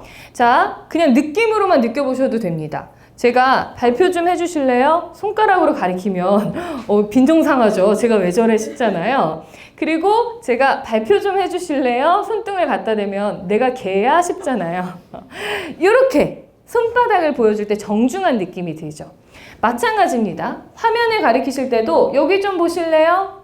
여기 좀 보실래요? 여기 좀 보실래요? 손바닥을 보여주시는 게 제일 부드러워요. 신뢰감도 올라갑니다. 그래서 손바닥을 보여준다. 그 다음에 움직임은 너무 직선적으로 딱딱하게 쓰면 어색하니까 조금 부드럽게 동글동글하게 활용한다 생각하시면 좋을 것 같아요. 자, 이제 제스처 활용하실 때는 지키셔야 되는 게 첫 번째, 사용을 한 다음엔 처음으로 돌아와야 된다. 손을 잘 쓰는데 좀 산만한 느낌을 주는 제스처들을 보면은요, 한 번 나가고 돌아오질 못해요. 제가 오늘 여러분께 말씀드리고 싶은 내용은요, 제스처 사용이 되게 중요하다는 건데요. 이러면 산만하죠. 계속 나가서 있는 게 아니라 한 번 집 나갔으면 돌아와야 돼요. 여러분, 오늘 제가 말씀드리고 싶은 내용은요, 이 제스처 사용이 정말 중요하다는 건데요. 하고 기본 자세로 돌아와야 된다. 그 다음 두 번째 원칙은 상반신을 중심으로 쓰시는 겁니다. 여기를 중심으로 쓰시는 거예요. 내 몸통에서 너무 멀어지게 되면 제스처는 어색해져요. 그래서 여기를 중심으로 해서 활용해야 된다. 마지막 세 번째는 아까 말씀드린 것처럼 움직임은 동그랗게, 그리고 엣지 있게. 엣지 있게는 뭐냐면은 손끝에 약간 힘을 주고 사용을 하시라는 거거든요. 손끝에 힘이 빠져버리면은 너무 성의 없는 느낌이 들어요. 그래서 동그랗고 엣지 있게 활용을 해주시면 좋습니다. 자, 다음은 좀 자주 활용하는 제스처들을 알려드리고 이거 좀 많이 쓰실 수 있게 도움을 드리려고 해요. 첫 번째는 우리 눈에 보이지 않는 것들을 이미지화할 때 제스처를 사용할 수 있습니다. 요거는 그냥 삘 오는 대로 넣으시면 되거든요. 그래서 첫 번째, 두 번째 문장 요 빨간 글씨 쪽에 제스처를 넣는다고 생각하고 같이 한번 해보실게요. 자, 지난 주말부터 읽어보겠습니다. 시작! 지난 주말 낚시터에서 이따만한 물고기를 잡았어. 조금 더 적극적으로 목소리 내주세요. 이따만한 이렇게. 자, 그 다음 두 번째 요만한 표현해 보시죠. 시작! 지난 주말 낚시를 갔는데 요만한 물고기밖에 못 잡았어. 좀 더 잘하시네요. 자, 이제 아래 두 개 해볼까요? 시작! 얼굴이 정말 조그맣고 예쁘더라고. 얼굴이 빵빵하게 부어서 고생했어. 그쵸? 이런 식으로 표현해 주시면 돼요. 그래서 이미지화를 시키실 때는요, 크게 문제되는 경우가 없습니다. 내 느낌이 가는 대로 표현을 해주시면 되고요. 단 간혹 가다가 얼굴이 정말 조그맣고 같은 거 할 때 조그맣고 이런 식으로 표현하시면 안 좋잖아요. 그래서 되도록이면 손바닥을 보여준다, 이런 원칙들만 기억하시면 될 것 같아요. 자, 두 번째, 제시하기. 두 가지 개념 같은 거를 보여주실 때는 어떻게 제스처를 쓰는 것이 좋을 것인가 한번 볼게요. 우리는 남과 북으로 갈라진 채 지내왔대요. 이거 어떻게 쓰시면 좋을까요? 네, 남과 북 막 나오고 있어요. 그럼 이건 어떻게 할까? 남자와 여자의 언어. 남자와 여자. 오, 좋습니다. 일반적으로 두 가지 정도의 개념을 제시하실 때는요, 꼭 이 말을 안 따라가셔도 돼요. 그냥 이렇게 손바닥을 펼쳐주신다 생각하시면 됩니다. 남자와 여자의 언어, 마이크를 들고 있다면 남과 북, 이런 식으로 약간 각도만 바꿔서 표현을 해주시는 거예요. 자, 우리 아래 걸로 같이 한번 읽어보실까요? 남자와 여자의 언어 제스처 넣어서 시작! 남자와 여자의 언어에는 어떤 차이가 존재할까요? 그렇죠? 그리고 사용하신 다음에 처음으로 돌아오시면 돼요. 자, 세 번째, 강조하는 표현은 어떻게 쓰면 좋을까요? 이것이 우리가 꼭 기억해야 하는 부분입니다. 꼭 어떻게 할까요? 꼭 요거 나오셨고 또 요거 좋으세요? 네. 보통 많이 쓰시는 게 요거. 그리고 오바마는 요런 제스처도 좀 써요. 이렇게 손을 모아서. 근데 이거 하려면 우리는 어색해요. 그죠? 그리고 손가락은 자꾸 사용을 하시다 보면 나도 모르게 청중한테도 화면을 가리킬 때도 손가락을 쓰게 돼요. 그래서 되도록이면 손가락은 좀 피해 주시고 이렇게 치시면 돼요. 이것이 우리가 꼭 기억해야 하는 부분입니다. 라고 딱 절도 있게. 그럼 두 번째 문장 시선 처리에서 또 제스처 넣어서 한번 해주시겠습니다. 시작. 면접에서 정말 중요한 시선 처리에 대해 알아보겠습니다. 이런 식으로 강조해 주시면 되고요. 그 다음 부정하기. 그러지 마세요. 그러면 안 돼요 같은 거는 어떻게 할까요? 안 돼요. 이거 나왔어요. 안 돼요. 또 안 돼요. 귀여운 것들 많이 나오고 있죠. 보통 애기들 앞에서 스피치를 하실 때는 그러면 안 돼요. 안 돼요. 이런 것들 쓰시는데 우리가 프레젠테이션을 할 때는 조금 너무 귀여워요. 그래서 이렇게 그어주시면 돼요. 너무 많은 포인트를 두지 마세요. 이런 식으로. 자, 아래 걸로 한번 해보실까요? 시작. 사람은 혼자서는 살 수 없습니다. 그렇죠? 이렇게 좀 단호한 표정으로 해주시면 되겠죠. 자, 다섯 번째. 나와 너 표현하기. 이건 쉽습니다. 자, 제 마음 어떻게 해요? 네, 제 마음을 다해 약속드립니다. 그 다음 여러분에게. 그렇죠. 여러분에게. 근데 여러분을 쓰실 때도 무대가 좀 넓다 하면은 여러분에게 하면 너무 소심해 보이죠. 좀 더 넓게 여러분에게 더 크게 쓰시면은 좋을 것 같아요. 자, 이런 식으로 제스처를 써주시면 되는데요. 한번 한 문장씩 가보도록 할게요. 지금부터 특정한 시점을 가리킬 땐 어떻게 하면 좋을까요? 그렇죠. 이렇게 치시면 돼요. 같이 해볼게요. 지금부터 시작. 지금부터 시작입니다. 자, 그 다음에 시간의 흐름을 나타내는 겁니다. 작년부터 오늘까지. 오, 감 잡으셨어요. 이렇게 가시면 돼요. 작년부터 오늘까지. 시작. 작년부터 오늘까지 달려왔습니다. 좋고요. 아주 조금은? 그쵸. 귀엽게 이렇게 해주시면 돼요. 시작. 아주 조금 걱정되는 마음도 있었습니다. 자, 이번엔 수치가 증가합니다. 이럴 땐 어떻게 표현할까요? 오, 맞습니다. 그래프를 올려주시면 돼요. 5명에서 500명. 시작. 5명에서 500명으로 직원 수가 늘었습니다. 그 다음은 다 아시죠? 시작. 여러분이 도와주신다면 가능합니다. 간절한 마음은 어떻게? 네. 이렇게 뭔가 마음 쪽으로 해주시거나 손을 모아주시는 것도 간절한 느낌이 들어요. 시작. 간절한 마음으로 기도했습니다. 그 다음은 다들 잘 아시죠? 정치인들 잘 쓰는 거. 힘차게. 네, 시작. 저는 힘차게 달려나갈 것입니다. 첫째, 둘째, 셋째는? 네, 첫째, 둘째, 셋째 쓰시면 되고요. 이게 영 어색하신 분들이 있어요. 손가락 잘 안 펴지시는 분들. 그럴 때는 그냥 이렇게 스냅만 살짝 바꿔서 첫째, 둘째, 셋째 이렇게 표현하셔도 충분합니다. 제스처는 이 정도 알고 계시면 될 것 같고 우리가 같은 문화권에서 생활하기 때문에 내가 손을 이상하게 쓸 가능성은 거의 없다. 그래서 가만히 두지 마시고 되도록이면 손을 자꾸 쓰는 걸 훈련을 해두시면은 청중들을 사로잡는데 더 큰 도움이 되실 거예요. 자, 그 다음은 표정입니다. 네, 가장 괴로운 스피치죠. 표정의 변화가 1도 없는 거. 4강에서만 웃고 있어요. 이렇게 하시면 안 된다라는 거. 죽어있는 표정은 죽어있는 스피치를 만듭니다. 그래서 가장 좋은 건요. 억지로 미소를 연습하거나 그러실 필요도 없어요. 내가 말하는 내용에 맞춰서 표정의 변화를 다양하게 준다. 이것만큼 좋은 표정이 없다 생각하시면 됩니다. 그래서 앉아서 이야기하듯이 친구들과 수다를 떨듯이 연출을 하는 게 퍼블릭 스피치도 가장 좋은 스피치의 방법이다 생각하시면 돼요. 자연스럽게 해주시는 거. 자, 이제 진짜 마지막 동선 연출이에요. 우리가 짧은 발표를 하실 때는 단상 뒤에 숨어서 발표를 하셔도 괜찮아요.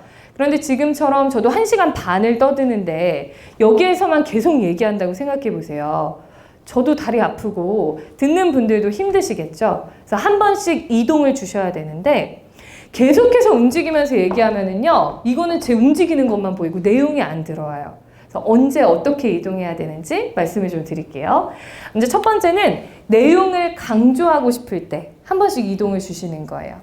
여기에서 얘기를 하다가 여러분 딴 거는 다 잊으셔도 이건 잊으시면 안 돼요. 하고 앞으로 나오는 거예요.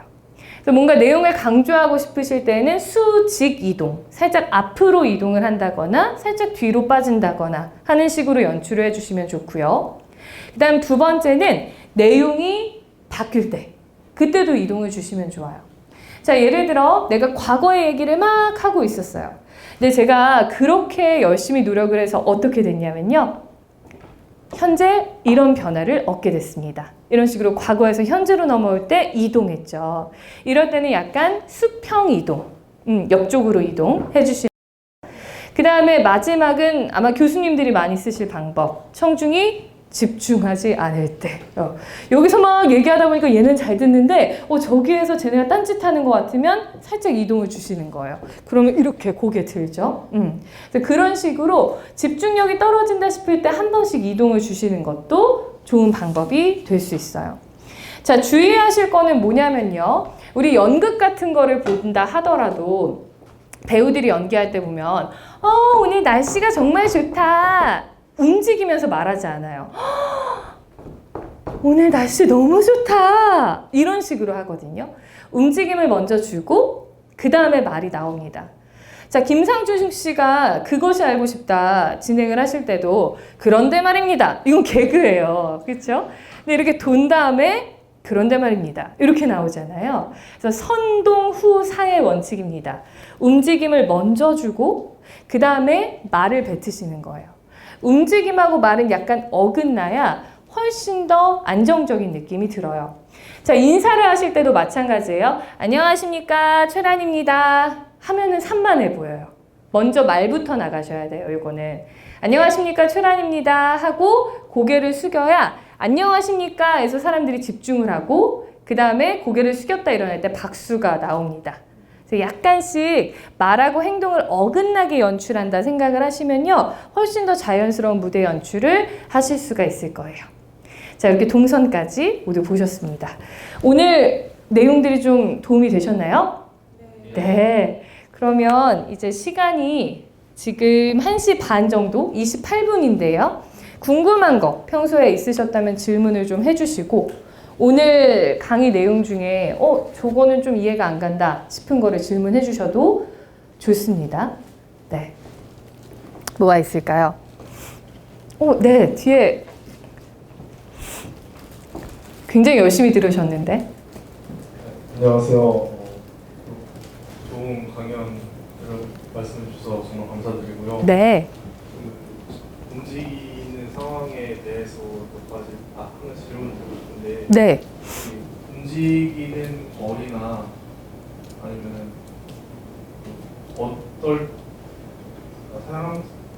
어떻게 효과적으로 움직일 수 있는지. 동선을 줄 때요. 네. 보통은 제가 이제 기업이나 뭐 대학이나 프레젠테이션 같은 거 대회 나가시는 분들 연출을 할 때 특히나 동선들을 많이 체크를 해드리거든요. 근데 장표들이 움직일 때마다 변화가 될 때마다 다 동선을 이동을 하면은 좀 산만해 보이죠. 그래서 좀 별로 내용 전환이 크지 않은 경우에는 한 걸음, 두 걸음 정도만 이동을 하셔도 효과가 살아요. 그런데 정말 중요한 부분이 있죠. 예를 들어 아까 우리 스티브 잡스의 프레젠테이션에서 제품을 소개한다. 여기서 막 얘기를 하다가 네, 오늘 제가 소개해드릴 제품은 같은 거 할 때는 이동을 좀 확 주는 거예요. 예를 들어 오늘 발표에서도 정말 핵심인 경우에는 확 이동을 주는 거죠. 그래서 가장 발표자에게 집중되는 순간은 언제냐면 무대 가운데 맨 앞에 나와 있을 때예요. 이게 제일 부담스러우시죠? 그래서 정말 핵심 포인트, 이거는 청중이 꼭 들어야 돼 하는 순간에는 이쪽으로 이동을 해주시면 좋고요. 대부분은 장표를 보여주면서 발표하기 때문에 여기에서 작은 동선 이동들만 주셔도 충분해요. 그래서 그거는 정답이 있는 건 아니고 내 발표 내용에 따라서 흐름에 따라서 한번 연출을 해보시면 좋고 촬영을 하신 다음에 자연스러운지 그런 것들을 보시는 것도 좋아요. 도움이 좀 됐을까요? 많이 되었습니다. 네. 감사합니다. 아유, 감사합니다. 네, 그리고 여기 선생님도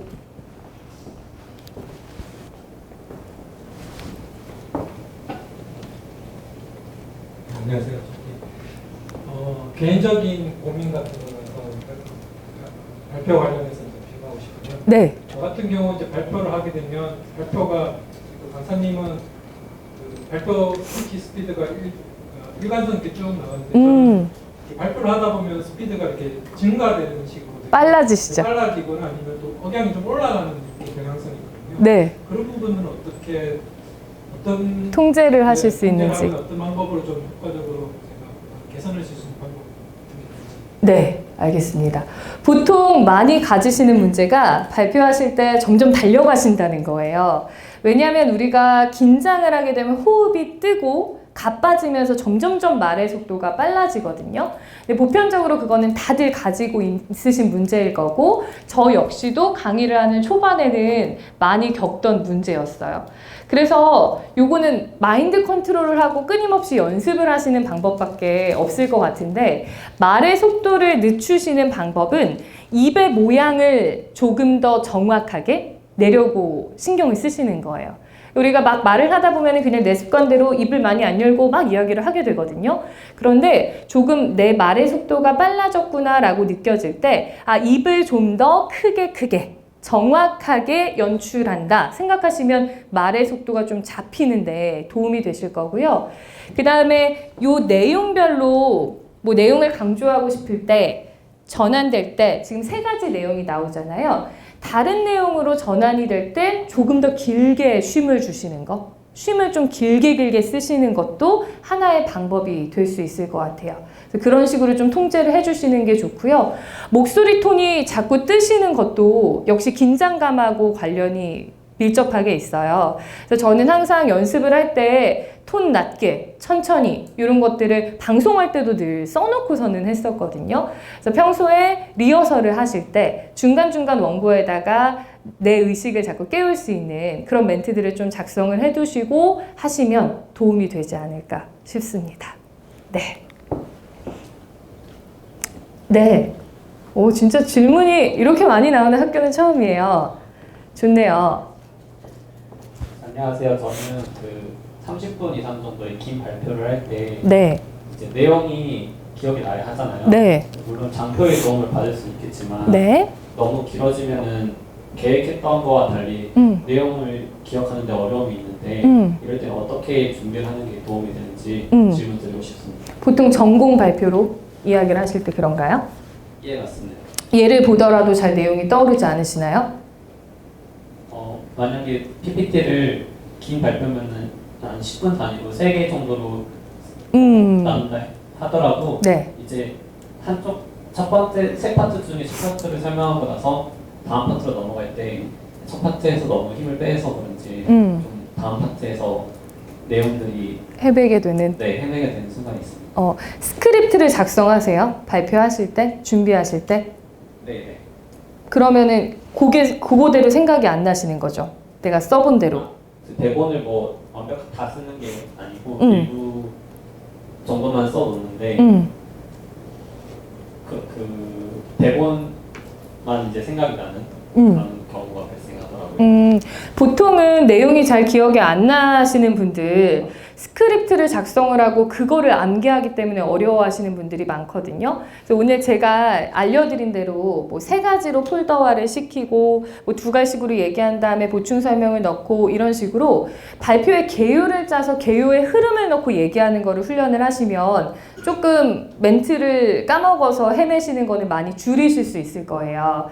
그리고 중간중간 멘트가 생각나지 않고 헤매게 되는 건 제가 볼 때 가장 큰 문제는 리허설이 부족한 거예요. 네. 그래서 발표의 분량이 길고 어려운 내용이고 내가 생소한 거일수록 입에 붙게 자꾸 연습을 하시는 방법밖에 없습니다. 그래서 내가 머리로 기억한다 라고 하면 그 발표는 망해요. 내가 생각할 때는 다 외운 것 같고 다 준비된 것 같아서 연습할 때 무리가 없는데 막상 입으로 뱉으려고 하면 긴장되는 상황에서 내용들이 다 날아가 버리거든요. 그래서 가장 좋은 방법은 입으로 자꾸 쭝얼쭝얼 하시는 거예요. 누워서도 쭝얼쭝얼, 걸어다니면서도 쭝얼쭝얼 해주시고 그 다음에 장표별로 내용을 뱉다 보면 내가 자꾸 틀리게 되고 버벅이게 되는 장표가 있어요. 그 부분을 떼서 따로 연습을 하시는 거죠. 그래서 흐름을 익히고 그렇게 공백을 좀 채워 나가신다면은 아마 내용 까먹게 되는 거는 많이 줄이실 수 있을 거예요. 그래서 입으로 뱉어내는 리허설을 많이 하셔라 라는 말씀을 드리고 싶습니다. 네. 아니면은 좀 조그맣게 기록을 하셔가지고요. 큐카드 같은 거 들고 나가셔서 자꾸 생각이 안 나는 부분들은 연상할 수 있는 키워드들을 적어두시는 것도 좋아요. 예를 들어 7페이지에는 핵심 키워드 뭐 이런 식으로 해서 좀 그럼 든든하게 발표를 하실 수 있겠죠? 네. 다음 분? 안녕하세요. 강연 굉장히 잘 들었습니다. 네. 저 같은 경우에는 주로 어떤 발표나 스피치를 할 때 주로 경우가 제가 갖고 있는 전문적인 지식들을 좀 어떤 연구실 분들이랑 공유하거나 네. 이런 경우에 스피치를 굉장히 많이 하는데요. 근데 그런 스피치를 하다 보면 좀 고민이 생기는 게 되게 좀 어려운 내용이다 보니까 좀 중간에 청중들이 이해를 잘 했나? 이런 좀 의문이 될 때가 그럴 때 앞으로 좀 어떤 식으로 스피치 전략을 짜야 될지 좀 고민을 하게 되는데요. 네. 혹시 그 부분에 대해서 좀 조언을 들을 수 있으면 좀 이렇게 발표를 하거나 하실 때 질문 같은 거 많이 하시는 편이세요? 어때요? 좀 제 생각에 좀 청중들이 이해가 좀 잘 안 됐다 생각하면 혹시 잘 이해가 되셨나 이런 식으로 몇 번 질문을 하는데요. 좀 그런 식으로 하는 게 좀 효율적인 거에 대해서 좀 의문이 있거든요. 좋은 거는 질문을 중간중간 써주시는 건 되게 좋은 방법이에요. 근데 그거를 꼭 직접적으로 이해가 되셨나요? 뭐 이런 식으로 물어본다기보다는 다른 방식으로 질문을 해주셔도 좋아요. 그거를 뭐 조금 더 쉽게 설명을 한 다음에 뭐 질문을 해준다든가 이런 방식으로 쓰시는 것도 좋고요.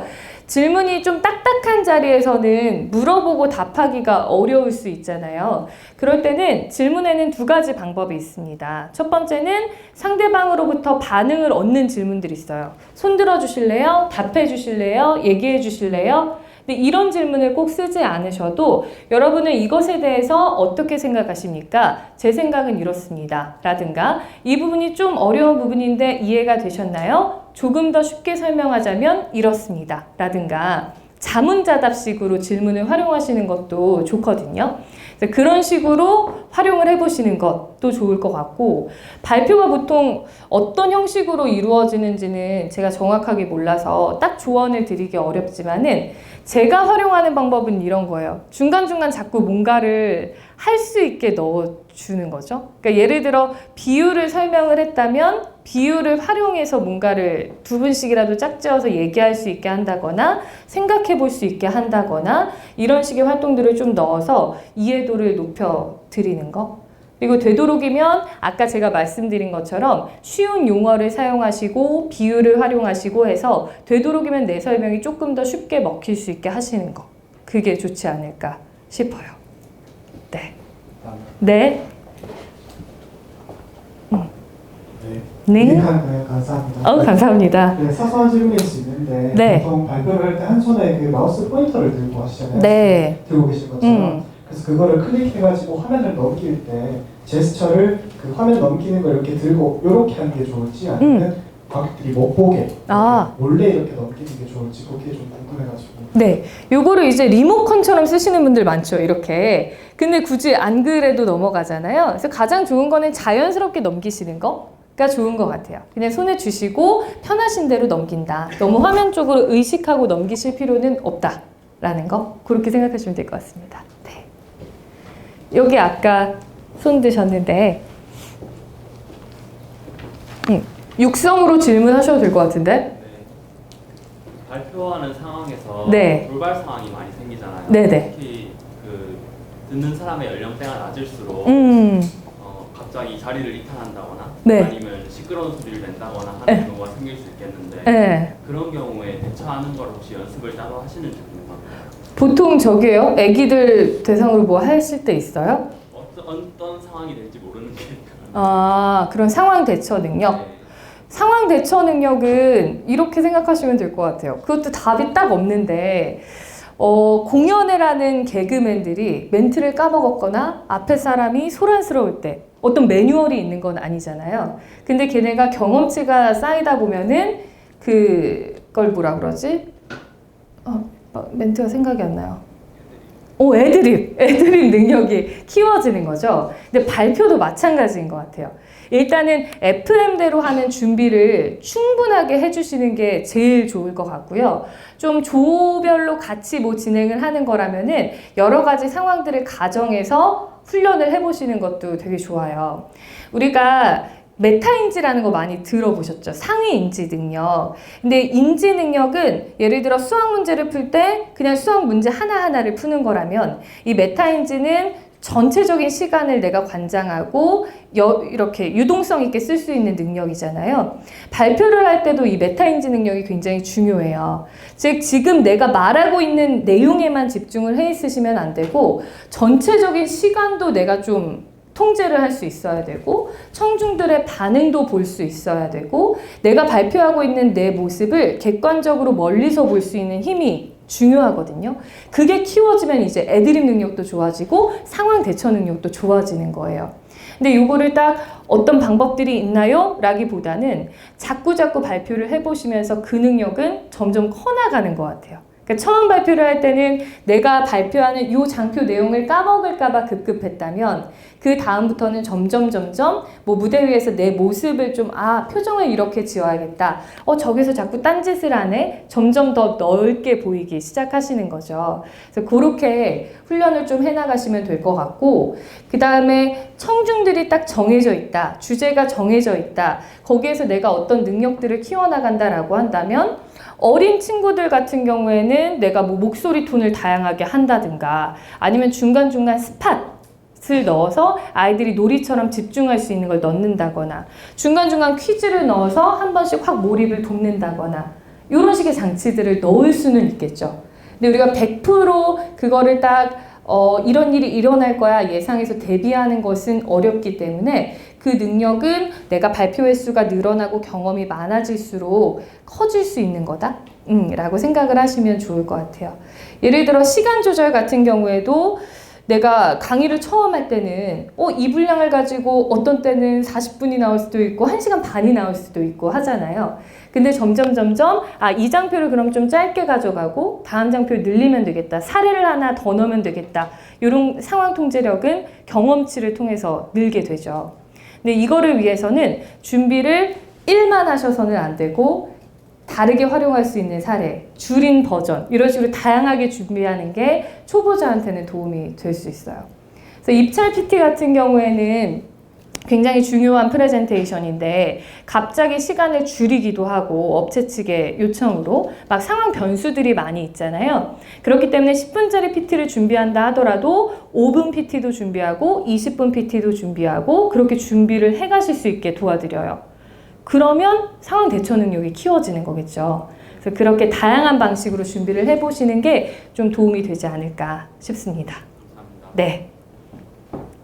이제 다 되셨나요? 네. 발표 내용이랑 조금 관계없는 내용인데 네. 아나운서 선생님이시니까 네. 발음 같은 거 이제 발표 때 발음이 중요하잖아요. 네, 중요하죠. 네. 그래서 이제 선생님의 딕션 연습하는 이제 그런 방법이라든가 이제 보통 저희가 발표할 때 입을 좀 크게 벌려서 이렇게 발표하고 이렇게 했는데 일반인 같은 경우에 좀 어색할 수 있더라고요. 네. 그래서 선생님만의 연습 방법이 있으신지. 다음 이제 두 번째는 그 커뮤니케이션을 할 때 자연스럽게 이렇게 하시라고 발표해서 말씀하셨는데 그때 이제 좀 자연스럽게 웃는 방법이라든지 네. 표정 관리 그런 것들.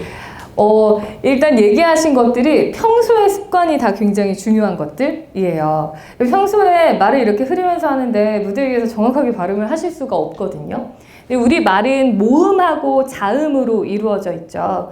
모음 발음 같은 경우에는 입의 모양에 따라서 결정이 됩니다. 근데 대부분의 사람들은 모음의 발음을 정확하게 하지 않아요. 그러니까 오 발음을 할 때 오라고 모아주지 않고 아라고 할 때 아라고 정확하게 벌리질 않아요. 제 이름이 최란이잖아요. 근데 대부분은 채란쌤 이렇게 불러요. 입을 모으는 게 귀찮거든요. 그래서 발음을 정확하게 하시려면요, 입을 좀 분주하게 움직이셔야 돼요. 근데 발표를 할 때만 신경 쓴다고 되는 것이 아니라 평상시에 낭독 훈련을 해주시는 게 좋아요. 그러니까 신문기사, 인터넷 기사 하루에 하나씩이라도 모음의 입모양을 정확하게 지키면서 읽어본다. 그 트레이닝을 저는 몇 년 동안 엄청 열심히 했기 때문에 딕션이 좋아진 거죠. 그래서 그 훈련을 하시는 게 좋고, 평상시에 이야기하실 때도 안녕하세요, 안녕하세요, 안녕하세요 이렇게 얘기하잖아요. 아니라 안녕하세요. 모음의 입모양을 제대로 지키는 것만 연습을 하셔도 도움이 되실 거예요. 그 다음에 자음 같은 경우에는 혀의 위치가 어디 있느냐에 따라서 결정되거든요. 예를 들어 노홍철은 쓰싸슴 시옷 발음 못하잖아요. 근데 이게 혀가 짧아서라기보다는 시옷을 발음할 때 너무 혀가 앞으로 나와 있어서 자꾸 혀 짧은 소리가 나는 거예요. 근데 이것도 인터넷에다가 자음 혀 위치 쳐보시면은 딱 그 모양들이 나와요. 그래서 보시고 안 되는 자음이 있다면은 그런 걸 체크를 해보시는 것도 좀 도움이 되지 않을까 싶습니다. 그리고 표정 얘기하셨는데, 표정도 아까 말씀드린 것처럼 내가 평소에 표정이 굳어 있으면 앞에 나와서 웃으려고 그러면 입만 웃어요. 잘 안 될 수밖에 없죠. 그래서 평상시에도 표정을 좀 트레이닝을 해두시는 게 좋을 것 같고, 리허설 같은 걸 하실 때 그냥 컴퓨터만 보고 연습하시기보다는 내 모습을 한번 촬영을 해보시는 거 추천드리고 싶어요. 그래서 아나운서들 왜 준비생들 막 처음에 훈련을 할 때 제일 많이 하는 게 카메라나 핸드폰 딱 켜놓고서는 거기 보면서 안녕하십니까 236번 최란입니다 이런 거 계속해요. 근데 그게 무슨 연습 효과가 있을까 싶지만, 내가 썩소를 짓고 있다면 이쪽 입을 같이 올리게 되고, 고개가 삐뚤다면 요걸 바로 잡게 되고, 내 자세가 잘못됐다면 바로 잡는데 모니터만큼 도움이 되는 게 없어요. 그래서 자꾸 촬영을 해보시고, 아 이번에는 요거 하나 교정, 요거 하나 교정 이런 식으로 바꿔 나가시면은 점점 더 자연스러운 모습이 연출되지 않을까 싶습니다. 감사합니다. 네. 또 있으신가요? 네 여기. 발표를 할 때 네. 포멀한 자리에서는 종이로 된 자료와 PPT를 다 준비한 경우가 있는데, 네. 약간 포멀한 자리 준비된 종이 자료를 이렇게 고개를 받고 관중들이 보고 있는 경우가 많은데, 네. 그런 경우에는 이제 PPT 발표를 할 때 한 번씩 이렇게 직접적으로 이걸 보시면 이렇게 찍어 주려면 어떤 방법이 있을까요? 제일 좋은 건 청중들이 자꾸 고개를 받고 그것만 보는 이유는 PPT 자료랑 종이 자료가 동일하기 때문에 그런 경우가 많죠. 왜냐면 굳이 여기를 쳐다보고 발표자를 보지 않아도 얘가 어차피 여기 있는 내용을 똑같이 읽어주니까 얘만 보고 있는 거예요. 그런데 PPT에서 진행되는 내용하고 프린트가 되어 있는 내용이 약간 차이가 있으면 사람들은 발표를 고개를 들고 볼 수밖에 없습니다. 그래서 저는 유인물로 나눠주는 자료와 PPT를 구성하는 자료는 좀 다르게 해주시는 게 좋다라고 말씀을 드리고 싶어요. 그래야지 쳐다보거든요. 안 그러면 절대 보지 않아요. 그래서 그 자료를 다르게 해주시는 게 일단은 고개 들고 내 발표를 듣게 하는 첫 번째 방법이 될 수 있을 것 같아요. 근데 많은 직장인들이나 특히 연구하시는 분들이나 그런 경우에는 저희 다 이렇게 하는데, 이렇게 해야 되는데 얘기하시거든요.